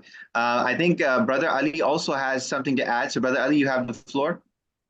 I just want to add for the Surah previous topic. Sorry for this. No, okay. So in my opinion, I think that the spreading of Islam was dominantly from visuals. Like rather than text, it was more visual, like the way of wuzu, the way of namaz and everything, like dominantly visuals. And then also we have like lots of text. But it's my opinion that, you know, if we use visuals in today's world, it will impact a lot of people rather than as compared to text, I guess, because a lot of people watch content on social medias, on YouTube, and they are more prone to consume content which is visually appealing, visually nice, and visually, I mean, simple and understanding. So I've actually started to work on a couple of stories and to visualize them from the Quran.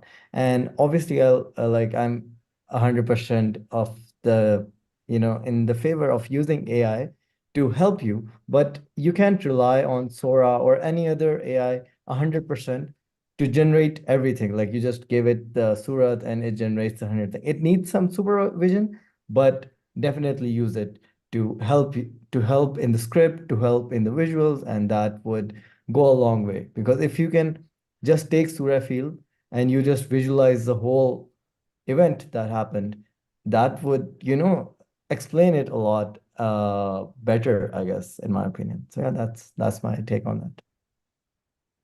Quite been used a lot in our discussions is that how it can help us arrive at a more better understanding, but not actually at the understanding. And I think that is the important thing, is we just have to be appreciative of the fact that the objective reality of the entire reality is, of course, the eyes of Allah subhanahu wa ta'ala. He knows best. And we are getting there as that. And, it's like I explain it to a lot of my students. It's like there's a manzil, right? And we make our qibla towards that manzil, and we're just going towards it, through translation, through this technology. We're just trying to get inching closer and closer, and through new discoveries, new sciences, inshallah, we'll be in the planets. We'll be able to, again, glorify the ayatullah out in the universe in the next, maybe 100, 200 years. And all these things are only arriving closer and closer to that eventual full truth. We just can't get it in this life. And this is, I think, the promise of Allah, that in the afterlife, we do hopefully, inshallah, achieve that. I think Dr. Safi would like to add something, and we have Mr. Sayyid Muhammad would like to add as well. Not really. I was agreeing with you. I was giving you the thumb up. Well, and also I just wanted to say it's very good to be accused as an optimist. I would be concerned if someone calls you a pessimist. Well, the whole ummah, brother, been a pessimist ummah lately. Yes, we sadly. need to really see a better future. And in order to see a better future, we need to plan for a better future. But that's right. We're lacking in the knowledge that you do the planning, you do your job, but ask for the help of Allah. You might not be able to go all the 1,000 miles that are necessary, but take the first step. And this is what we're doing. We're taking baby steps, hoping that Allah will give us, a push forward. That's all. Yeah. No, and before I go to Mr. Sayyid Muhammad, I'm again thinking, my brain is just, with this lovely discussions we're having. What is but language and text that we write, right? So even some languages today, like Egyptian hieroglyphics, we don't use anymore, but the Chinese language is designed from symbols that are pictures, pictograms. So if I had a quote unquote a Chinese translation of the Quran, and I converted those pictograms back to pictures, because pictures are what? An expression of an idea, a thought. And that was put into small etches that we created alphabets and created language and sounds that originally had maybe a symbolism of a particular thing. So what we're doing is, remember, the Quran was revealed in an oral tradition, right? So we got to remember that. It was never textual. There was no there's even a verse in the Quran that says the heavens didn't open up and a bunch of pages came down. It came through an oral process that was eventually textualized. And now what we're basically saying is pictures are an expression, same way as language and uttering is an expression trying to explain an idea. Of course, I'm pretty sure Brother Sami also has that disclaimer. Listen, this is not an accurate AI depiction. Please do not consider this as the Quran, but it is just showing you the lessons in the book that, can help you better understand it. I think Sayyid Muhammad bin, I can't get the full name, and then Sister Ahmed now. Yes. Ahmed. Sayyid Muhammad bin Ahmed, please. Assalamu alaikum. Am I audible? Yes. Yes. So this is Sayyid Muhammad bin Ahmed from the Society 5.0 initiative. So I just wanted to pour my heart out in the presence of worthy scholars like you, and who are having a wealth of experience. I just wanted to have a moment. See, brother and sister, we are witnessing an exponential rise of artificial intelligence. But the issue is that these advancements are under the guise of the progressive discourse.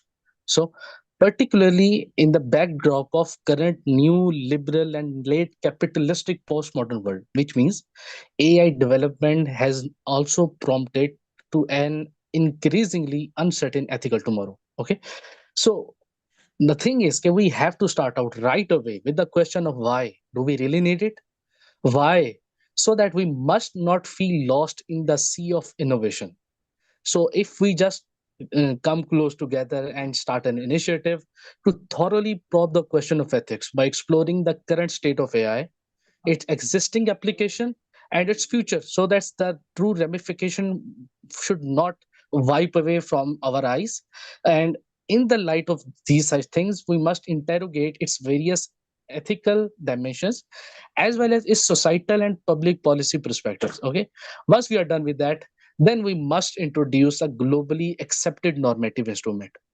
Being a Muslim, it's our responsibility to introduce a globally accepted normative instrument based on Quran and Sunnah, while keeping in check the undue influence from the current socio-political and economic climate. Okay, that means we have to just work together, and that means we have to go for a collaboration thing. We have just started an initiative because I've just heard out that Akbar Khwaja was calling about certain things, that ethical AI policy just being released out. So we just wanted to see people like you come close together and have collaboration. So for that, we have just initiated a kind of global Google form. If you please have a link, look at it in the chat box, go fill it out, and we will just come together and connect with you. And inshallah, we'll be together and we'll make sure that by joining together, we will create a sustainable future that is based on Quran and Sunnah. Thank you. That was just my comment. Jazakallah. Thank you.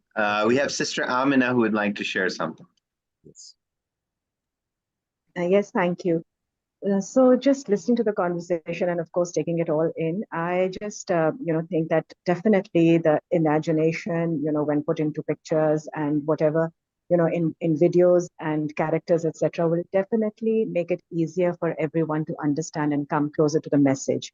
My only concern was about replica, that when you have something like replica that you go to again and again and keep asking, questions about guidance and about your information and religious perspective and etc.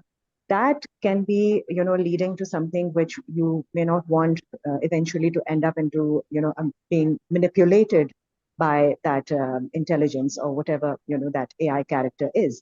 So even though, presenting Quran in a visual way is one thing, but having replica kind of companion would be something that has to be looked into and considered properly. That's my concern. No, absolutely, absolutely. And again, Dr. Safiat says something controversial at the end of yesterday's thing. I'm going to say another one here when we're talking about visualization.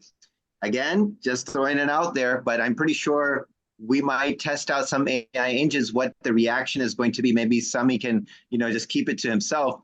But we have as-sama wa sifat. We have 99 attributes of Allah. If I punch that into an AI Sora system, give it back to me. Give me an image of God, right? So now you see, these are the things that what Sister Amina is also I went to in a more extreme example, but these are things that I think that, or another example, we have Shama'il al-Tirmidhi, right? That explains the Prophet ﷺ and how he was and his beard and his hair and his dress. And it's all there. Now I punch that into AI and I say, give me some. And so these are things that, again, borderlining the ethical aspects, these questions. I'm sorry, I'm creating more controversy and questions, but I think this is going to get our minds thinking about some of the challenges. Dr. Safi, you have something to add. Brother Sayyid, that would lead to an attack. Yeah. Sorry. Go ahead, Sister. Sorry, please go ahead. Please go ahead. No, I just wanted to say, yes, the problem was the attachment with the companion, attachment with replica, and reliance, and then giving all your sense of judgment in hands of an AI character, which doesn't know itself what it's talking about. So thank you. Yes. And sister, I must say before Dr. Safi, this is the weakness of the human being. The human being has always been aspiring to unite with the divine. Yes. And this is where that. So Brother Safi, go ahead. Sorry. Guys, I'm not only optimist, but I'm also fierce. Yes, we want to take that companion challenge. If Brother Kashan influenced me by showing me my own feelings that I wasn't aware they're there and why they're there this morning when he talked about it, since we know we can be manipulated with a system like this, let's use that system to manipulate our youngsters positively. I know my grandchildren keep walking around with their computers and with their pads. Sometimes I talk to him and he is not paying attention, not because he doesn't want to answer me. He's too involved with his pad. Since I know he's too involved, let me create something interesting that will take his attention but influence him in a positive way. Why do we always have to be on the defensive? Can't we really use our resources for something really positive to influence our grandchildren? This is the I agree challenge. with you, Dr. Safi. What you're taking what I like to call in our day and age the Artugul approach, right? And what Artugul was able to do was something probably all of us in our academic discussions and circles and whatever we can do, we can never do that.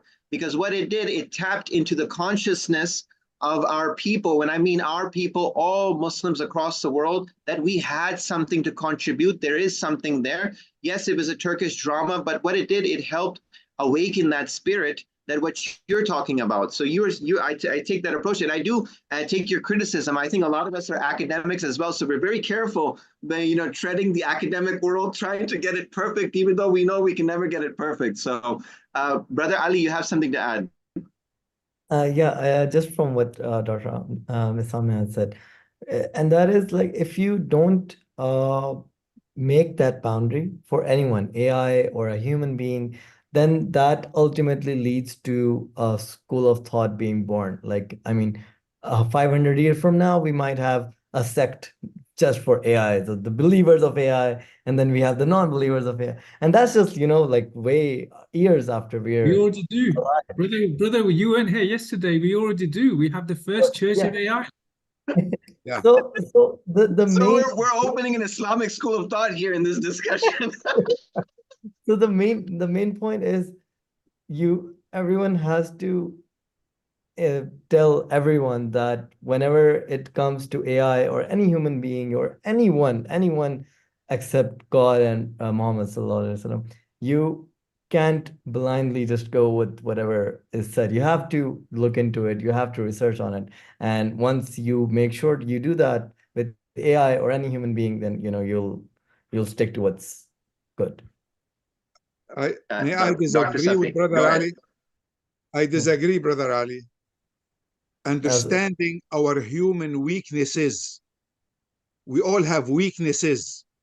What Brother Kashan showed me with his presentation, that I was getting weaker, and I'm not weak, but I was getting attached to Copilot because he's sympathetic. And Dr. Aisha told me that he was being flat. I was being flattered by Copilot and AIs can be very good at this. They can really pat you on the back and say something nice to you, while the rest of the world is very hostile. So the natural human reaction is to feel something, to feel that attachment. So, but today, because I know that I have these weaknesses, I'm gonna be neutral, and I'm gonna use the AI weaknesses to try to circumvent all this and use it for the best interest of my grandchild. That's why I said, let's stay in touch. Let me, as a strategist, put all this together in a project that will be beneficial for the future of our grandchildren, and then take it forward. This is how we can use the fragmentation we had before the conference into a unity that can be a bridge to a better future. Right. This is it. Thank you. So just like the maqasid, right? The maqsad. What is the maqsad behind this? So a very important point. And interesting, you reminded me of Brother Talal's presentation yesterday. He did the same thing. He asked the AI to perfect the translation, and then he asked it to let him know how was it. And then he said, I was very surprised how good it was. And I said, the AI is patting itself on the back, saying it's one of the best translations. So I think we're right towards the end here, and I don't think we have any further questions. And so I would like to actually just thank everybody for such a wonderful 2 days. We've been together. Some of you have joined us in the first one. Like I said, if you've missed it, you can always go back. This recording will also be available on YouTube. And I think this really opened, Dr. Safi, I must congratulate you not only on a very successful conference, but actually getting all these brothers and sisters together who are doing so wonderful things. I've learned Ansari.chat, didn't know about it before. You know, some I did know, let's say Islam 360 today, Brother Ali's as well, Kashan's. These are all efforts that now we know about each other. And I think that collaboration, just getting together, putting our heads together, and doing that thing, which is what intelligence is, right? Aqala, connecting everybody here together to better our own understanding of AI and the ethics and the challenges in the Quran. So without further ado, from my side, may I also offer would a note of thanks, please? Muaz, may I? Just okay, a quick sure, minute? sure, brother.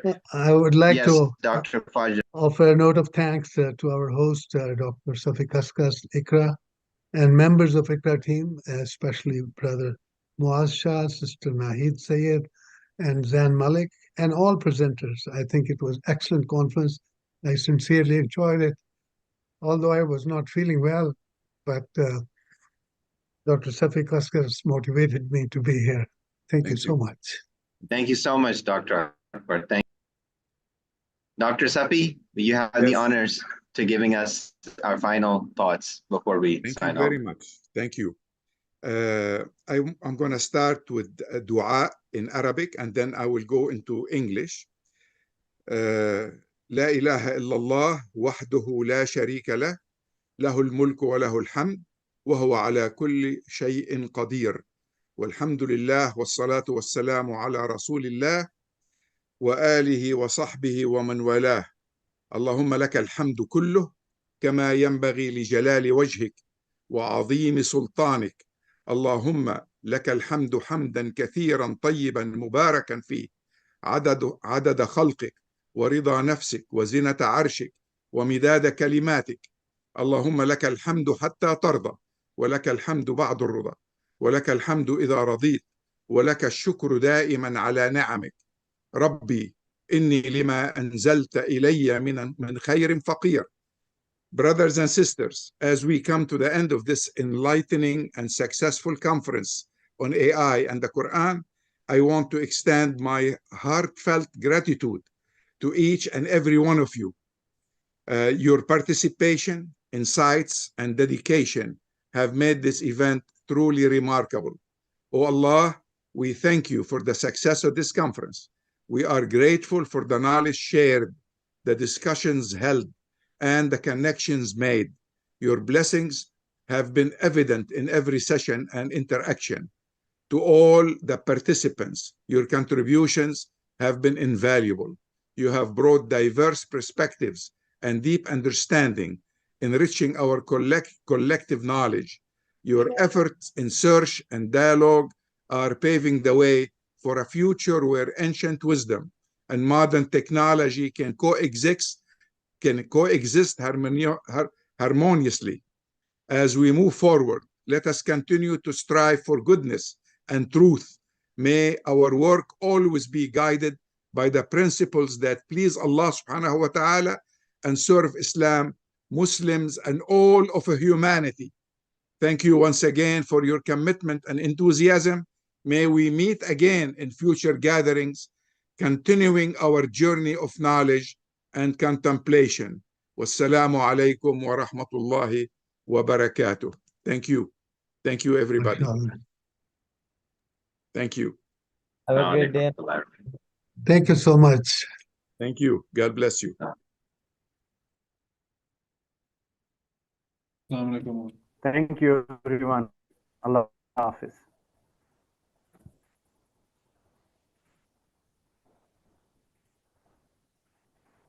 Mr. Khan, you're still here.